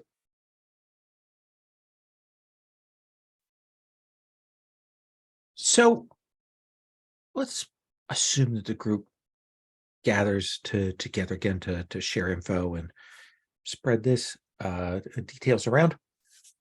Bronwyn, where is it that the group meets up this time? Is it the same common room of Ogstreth's Inn, or is it a different tavern, or is it someplace outside, or where are we? I think that there is a decent and not too expensive tea house just across the canal from the theater district, which is which a lot of the less well-heeled patrons like to go to. The things in the theater district, right around the theater, are all very expensive and fancy and such. And so, but there's the sort of, if you got into the cheap seats of the theater, this is where you would. You have to walk several blocks away, but you can at least get something for a reasonable price. Yeah. Yes, okay. That's right. As opposed to getting just scammed, as far as Bronwyn's concerned. $6 for. It's like, no, 5 copins for a bun. Are you? Not if it had meat of a gracken, it would be worth that much. So we're here. It's probably afternoon at this point, gathered up, and this is a crossroads of trade. So there are a variety of different kinds of teas that are served here, with something equivalent of kind of a sweetened bao bun that is steamed and placed out for you. And we'll assume that information has been given back and forth about what you saw. So Ogstreth, when we come to you, what is it that you are saying sort of after you've heard all this and after you've summarized this? That's a lot. We got a lot of different stuff, right? Like, it's a lot of different leads, and the pieces seem very disparate at this point. Well, folks, this should be an interesting one to put together. And if by interesting you mean confusing, yes, especially. Yes, I was using it as a synonym. Very perspicacious of you, Bronwyn. Well, I can't attempt to match your perspicacity, my good action. Would you like more tea? Absolutely. I see why Bonzu decided to foist this off on us, although he had no clue what was going on at that time. Yeah, do we have a clue as to what's going on at this time? We have a clue that it's confusing. Or we have too many clues. That might be the problem. It's not as simple as a floating head in a jar of vinegar. Well, it is perhaps confusing, but I always inclined to start with the obvious, and unfortunately, in this case, the obvious facts are that two people died around, well, in you know, in a fairly close time frame. I mean, we have the seeker Asheram, and we have the unfortunate death of Ritz Talden, and I never assume that anything is a coincidence. At least initially, I don't assume that things are coincidences. So I would think that those two deaths are somehow connected, even though the circumstances seems to be different, because Asheram was killed by apparently some fanatic. 4 deaths then, if Four it's deaths, yeah. if not allowing for coincidences. 2 of Master Kirinon's friends, Mhm. both dying, and his taking that seriously enough to Yeah. to lay out good coin for bodyguards. Those were not those 2. Neither of them. I think I know one by reputation, and neither of them are casual spends. They are setting him back a pretty penny to sit and do nothing with him every day. His deceased friends, were they part of the remaining 4 from the Scarlet Company? I do believe so. Then perhaps he's wise to spend that coin. Oh, I dare say his instincts are good, and there was nothing from what he said that struck me as being fabrication. So tell me more about this Scarlet Company, though. I guess we don't know a whole bunch, except that they came back, right? They came back with something. What you know is a venturing company that came back 10 years ago. They clearly found some loot. That loot was, checked over and cleared by the church. You know that there were 6 people who left that were part of this company. Only 5 of them returned. And you know that the church records were incomplete, but that Ritz Talden was directed to seek out more details at the tax offices. Mm. All right, and 5 returned. We don't know the person who did not return. Correct. At this point. And I guess I had just been assuming they died, but perhaps not. No, perhaps the person who returned simply took 10 years to locate his or her comrades, who was moved somehow to make a point of their displeasure. Although, and I would also say that it may be that the identity of that person was in the records that have now been unfortunately, I mean, I'm just wondering if Ritz Talden, who was carrying documents and was involved in research and that type of thing, if those were some records of the company that would have perhaps given us an indication of who that sixth person was. It could also be an original list of what they found. If they found something important enough that they bribed somebody within the church to just put it off their ledgers and keep it, and then they discovered it, because it's very odd that the members of his company are dying and members of the church are dying. So there's some interaction there. I would say that one possibility is not that things were kept off the ledger, because then there would have been nothing, but rather that Ritz-Carlton happened to come across this document and recognized something, perhaps that had escaped the notice of the official that first recorded something precious or artifactual. Perhaps, I really can't say. And that's what he was carrying when he visited Kiranan on a matter of life and death.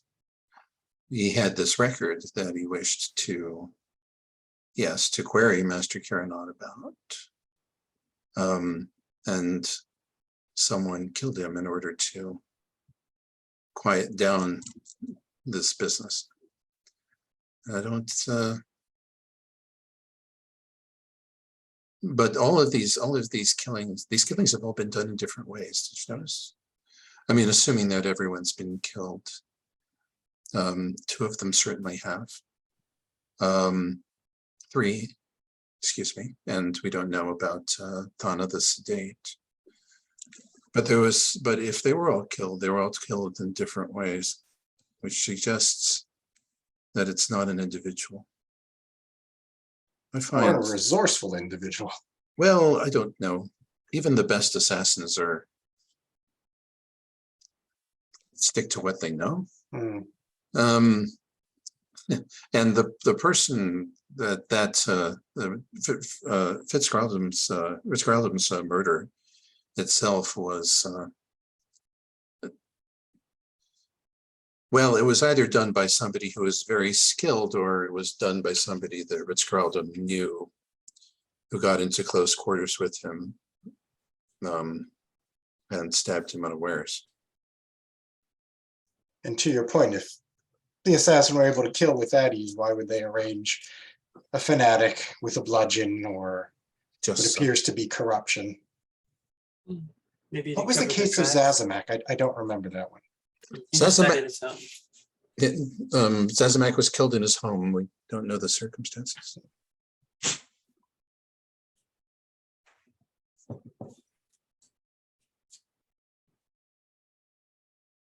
Watching Lowell, it feels like he's just waiting to say. Oh, no. So I'm going to put in the chat, I put this in the sidebar to the NPCs tab as well. What I think are the leads so far, just that we have kind of a list of those.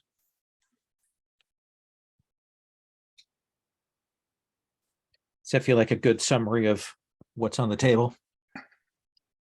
Yes. So,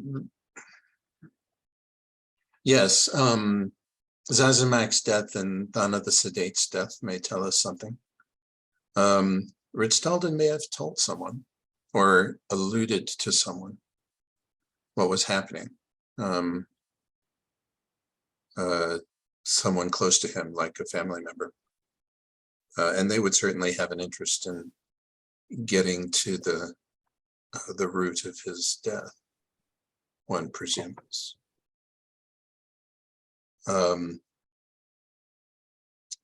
If the person who killed Ritz-Carlton was a professional assassin, there are other people in the city who would know that technique. It's an unusual one. And like you said, with the different means of death, I mean, it's either a master assassin who changes up his modus operandi, or it's multiple contracts. Could find somebody in the Assassin's Guild and see if there's been a lot of business lately. I think well, I can probably find information in that manner. yes, if someone's been spreading a lot of coin, it's very difficult to do that past a person or two without eyes and ears seeing something. The question is whether we can discover them. May I It's all very suggest- interesting. Oh, And of course, Ritz-Dalton, we still don't know what happened to Ritz-Dalton before he was thrown out of the theater. He'd been in a fight. may I suggest that we do kind of a once around, and I check in with each of you, and like we check in on your investigative skills, and like, you know, what our little montage of you hitting the streets or talking to people, things like that, to maybe check in on some of these things. And that'll be kind of our last go around for today, kind of setting us up for the next stage of the investigation. Does that seem good? Mhm. Okay. So, Falk, we have these various leads on the table. Where do you want to put your attention? What do you want to do?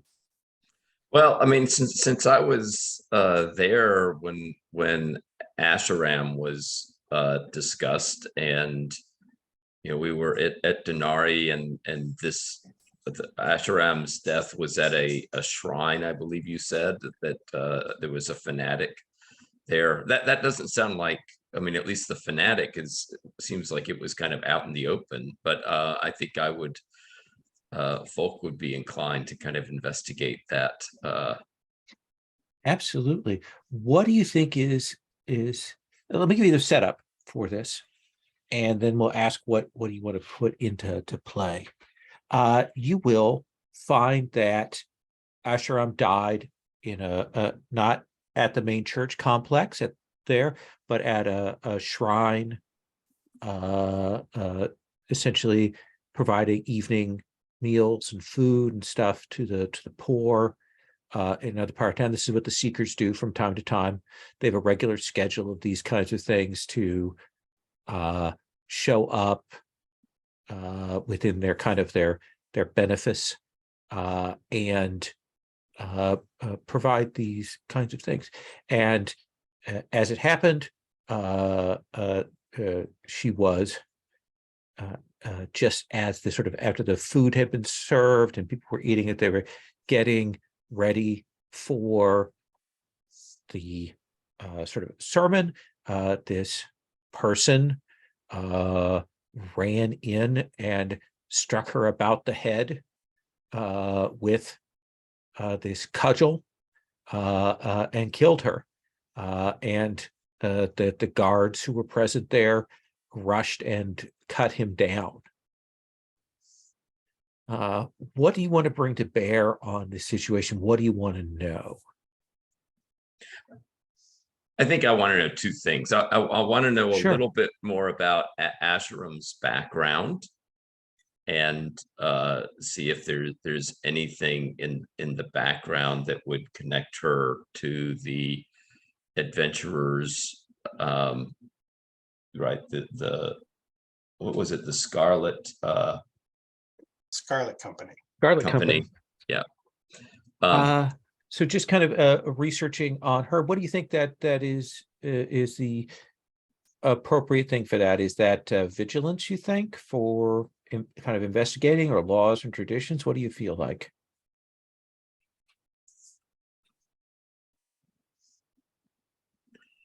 Well, I mean, she's a seeker, so it may be like the traditions Okay. that we could get into. So I think that well, whenever you make a laws and traditions spend, you're kind of asking around, like, who is Asheram? Like, what is going on? What's her background? And you will know that she is a real up and comer, ambitious, and popular among some here. Well regarded among certain factions among the church.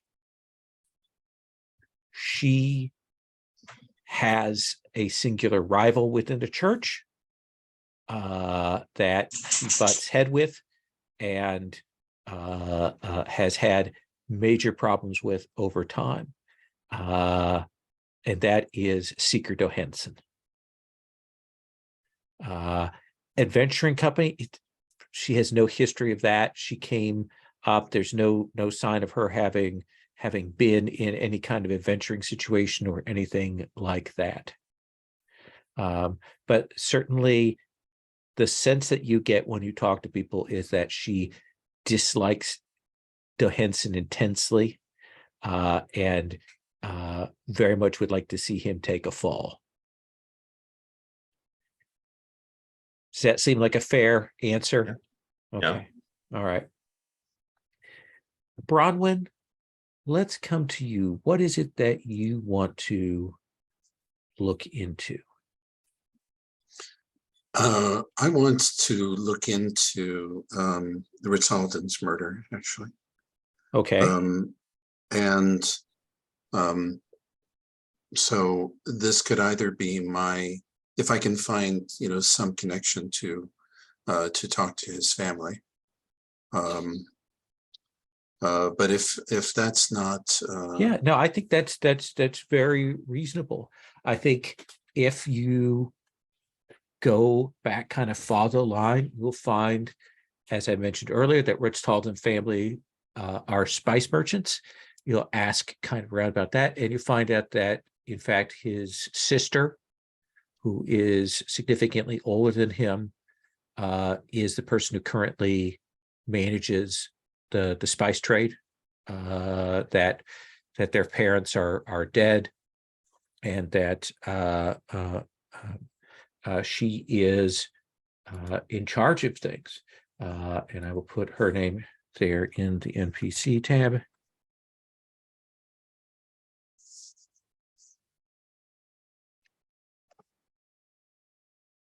Her name is Maroon. And if you pay a call upon her, I assume you inform her of her brother's death. I will, and of our interest in discovering, and bringing his killer to light. Her reaction is like the kind of reaction that you might have, real anger more than grief. She'll say,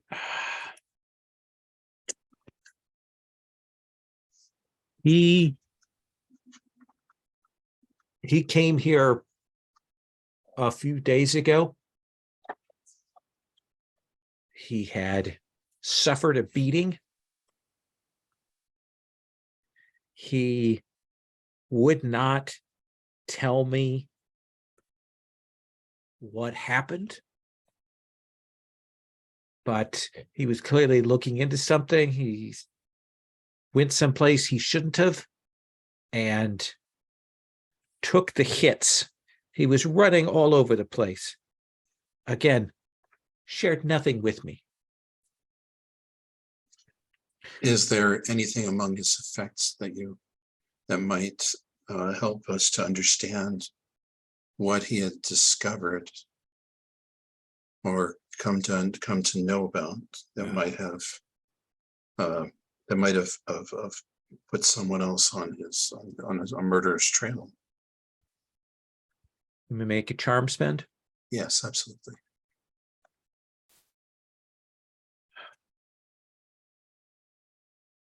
She says, he left nothing here with me. I know that he had a cell, chambers at the temple that he used. That's where, I was surprised when he showed up here at all. He did tell me that he had been set to a task by one of the seekers, a woman named Asharam, that he had been looking into something that he thought at first was just some paperwork, some busy work. But when he looked closer, it involved a number of very important people.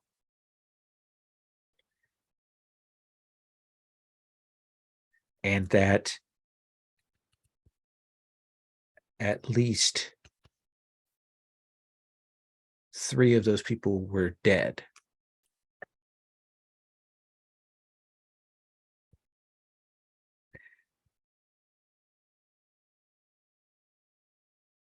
But If- I knew if- that. Yes, I'm sorry. Last night, I was awoken by a sound in the house. I have no idea what hour it was. I lock things up tightly. We have guards on the storehouses, and I have a guard that sleeps downstairs, but they heard nothing. When I got up and walked into my offices, there was a figure there.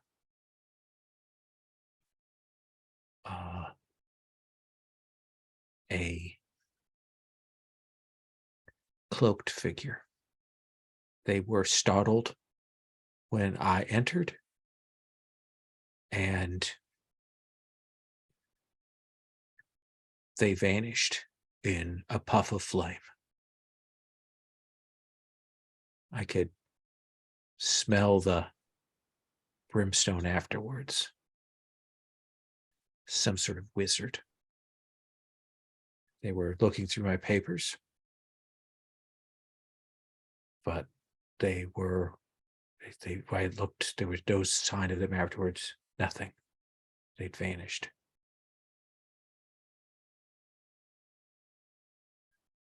I do not know if it's connected to my brother, but I have no enemies beyond mercantile enemies, and no one that would resort to sorcery to get one over on me.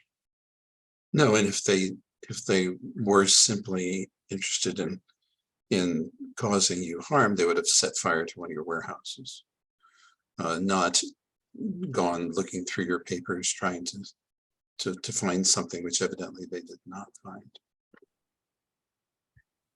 Thank you. Should anything of your brothers come into your possession that might cast further light, you can leave word at this.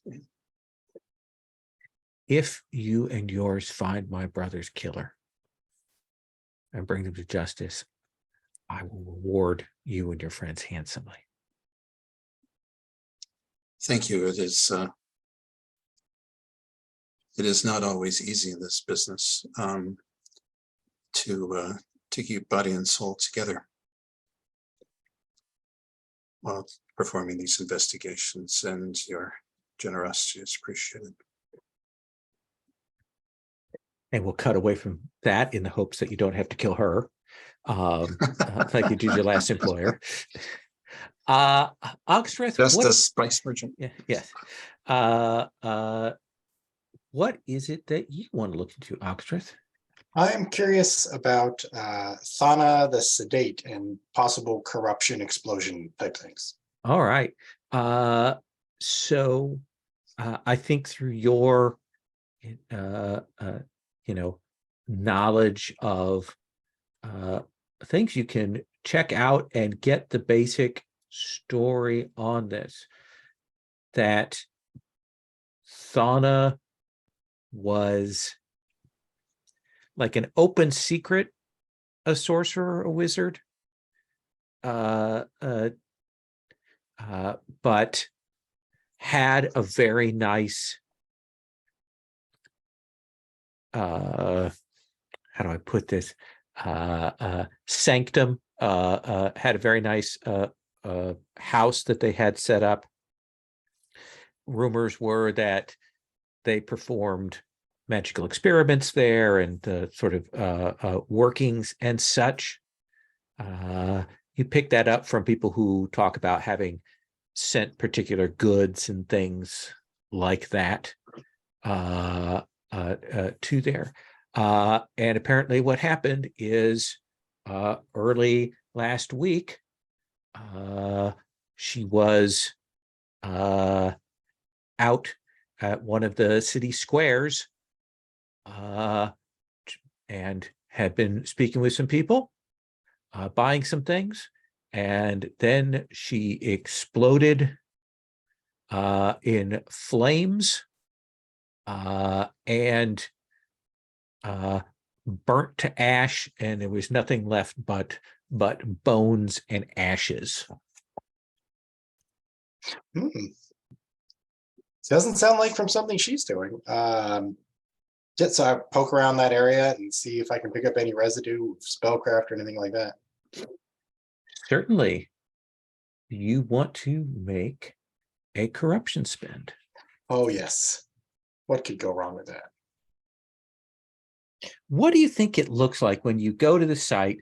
It's been marked out. The sentinels have come by and have traced an area around it that is closed off from people going into it, because when a place like this, people are always afraid that corruption will stay in an area, that it'll be an open wound for the world.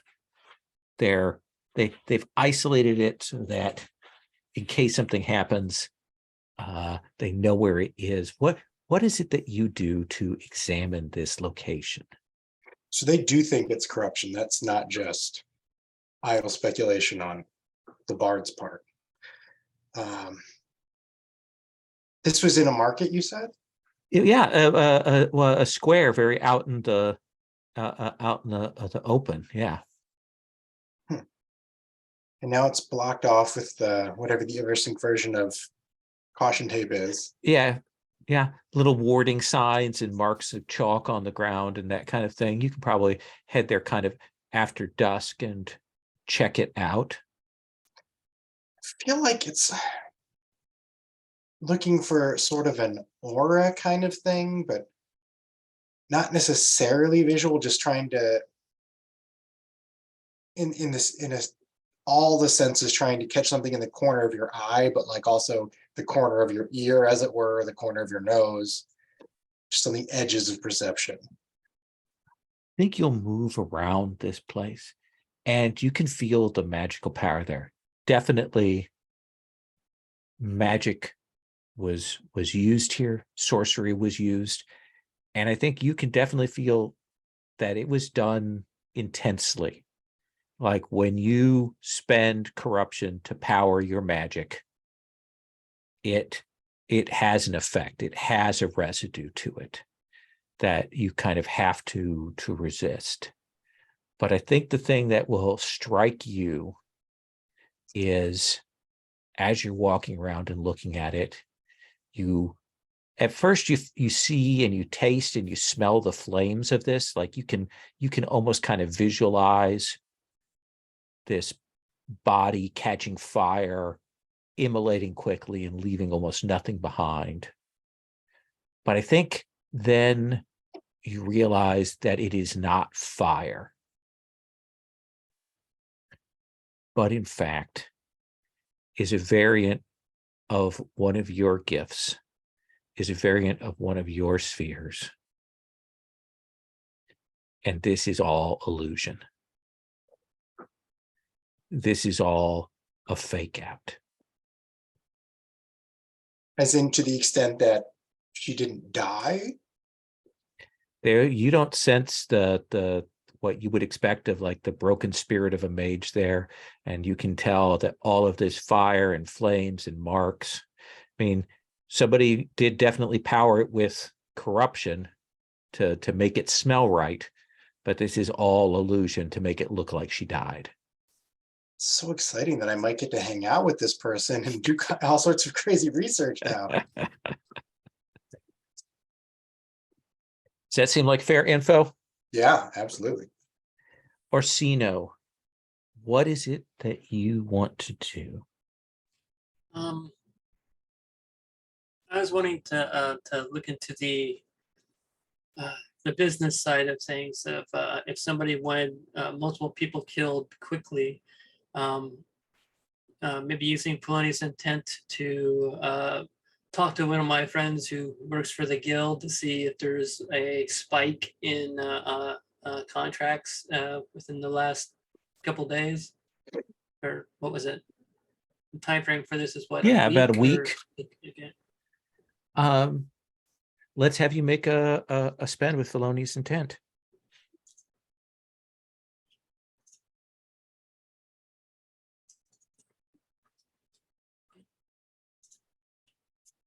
You will ask around, talk to one of your friends, someone who works on that shady side, a fixer, as it were, a middleman. And you'll kind of describe the killing. Do you give names? Do you describe the killing? Like, what do you say here? Yeah, each of the I describe the methods of each death, and also the fact that a couple of these deaths were church members, and a couple of these deaths were old adventurers, the Scarlet Company. Fixer will listen. We'll say.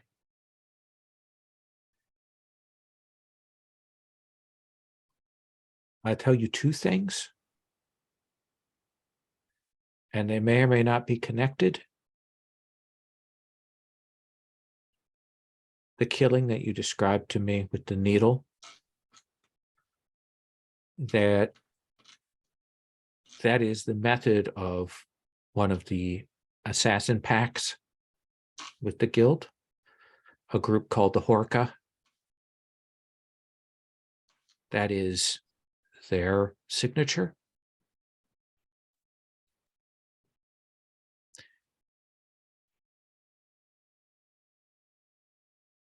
I haven't heard of other major contracts happening, at least nothing that has come through my way, or anything as big as you're describing. However, you said the name to me is Zazamak, right?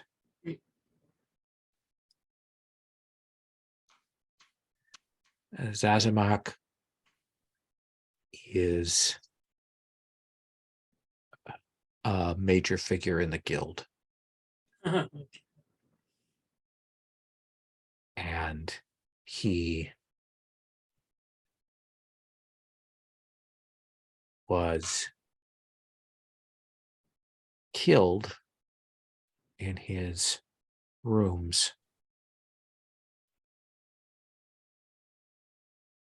a week ago, and the guild still don't know who did it.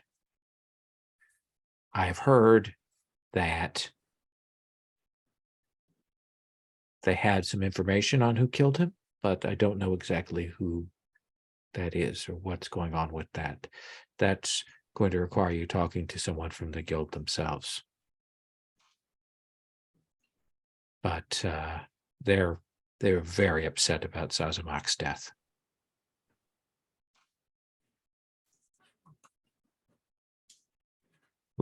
A real locked room mystery. Yeah. Especially since whoever did it ripped out his soul. Yeah. There's nothing left, no spirit, nothing to contact, not a statue. Someone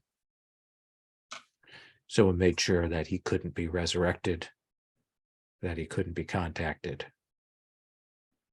Tore it right out of him. That adds up. I think we're definitely looking for some sort of mage of some sort. There are people you can talk to if you want to find out more about Zazamak, but that's what I can tell you. And I think tell him to keep his nose clean. Always, Master Orsino. Looking forward to your birthday party. Yes, do not remind me. And that's where we're going to stop.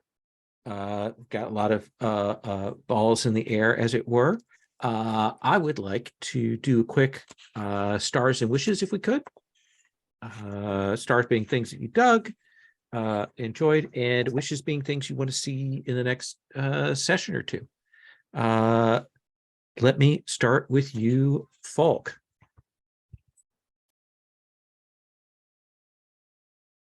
Yeah, I had a lot of fun this session. There was a lot, a lot going on very quickly. I mean, it is kind of interesting because I liked the fact that it kind of started similar to the previous case, with the way we get contacted and right, somebody who should be responsible for perhaps doing the investigation but doesn't want to do the investigation, so right, kind of pawns it off on us. But then from there, right, a very kind of very different kind of situation spinning out of it. And yeah, I like the intrigue of this. I like, right, the kind of blending of this curious adventure company with, which seems to have come across something, but like some, but then that element of the church that we're getting is I think adding a lot of spice to it. So yeah, this is is a good session. I again liked also the way that we've sometimes split up the group, and then right, that kind of rhythm is, I think, really nice. It's a very enjoyable experience, and the way that people are kind of breaking into pairs and sometimes going off alone is making for an interesting dynamic in the game. Any wishes? I don't know that I have any Okay. specific wish. I think, I mean, obviously putting the pieces together is going to be a priority, but I'm looking forward to that. Okay. Bronwyn. Yeah, I enjoyed watching everybody do the investigations and all the sort of early pages of the mystery being turned, all the different characters, and I like the fact that there were a lot of different leads, and that it took a little while longer. It's taking a little while longer for this one to gel, because that just feels like it's more about Eversink, among other things, which is nice. I mean, this is a hugely political place, obviously, and I think we're getting a little taste of that, and that's great. We haven't really touched on too many of the buried antagonisms that are in there, but I'm sure that'll come. And I liked everybody's reaction to Hogstrath. Oh, you're still alive. That was great. I liked playing Orsino's bodyguard, although I didn't get the chance to ask him how much he was paying me. Yeah. Not that I take bodyguarding, it's Right. like dull work. So yeah, so the only wish I had was just to reiterated one from before, which is to find out more about who Bronwyn really is. Absolutely. Or something there. I put in a non-player character in the NPC tab. Just a I saw. I did rearrange that a little bit, but I noticed that. We'll see about bringing them on. Yeah, just as give you an idea or two, but I'm Sounds sure you good. don't. I'm sure you don't need my prompting. Oxtreth. My head is spinning. Woo, that was a lot.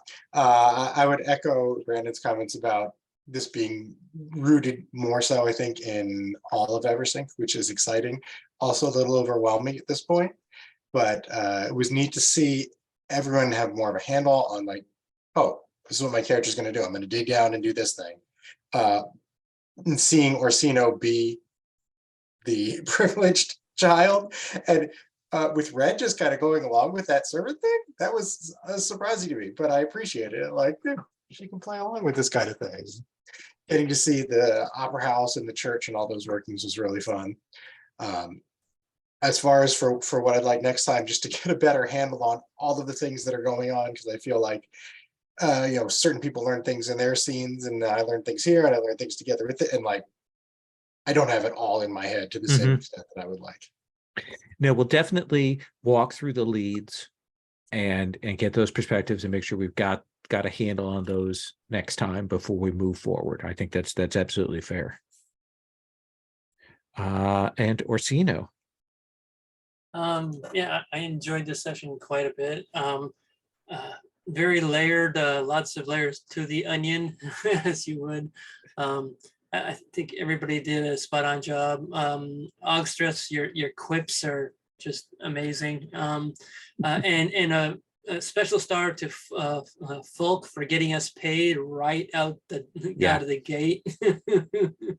And Branwen is. I love what you call it, having you as a wing person.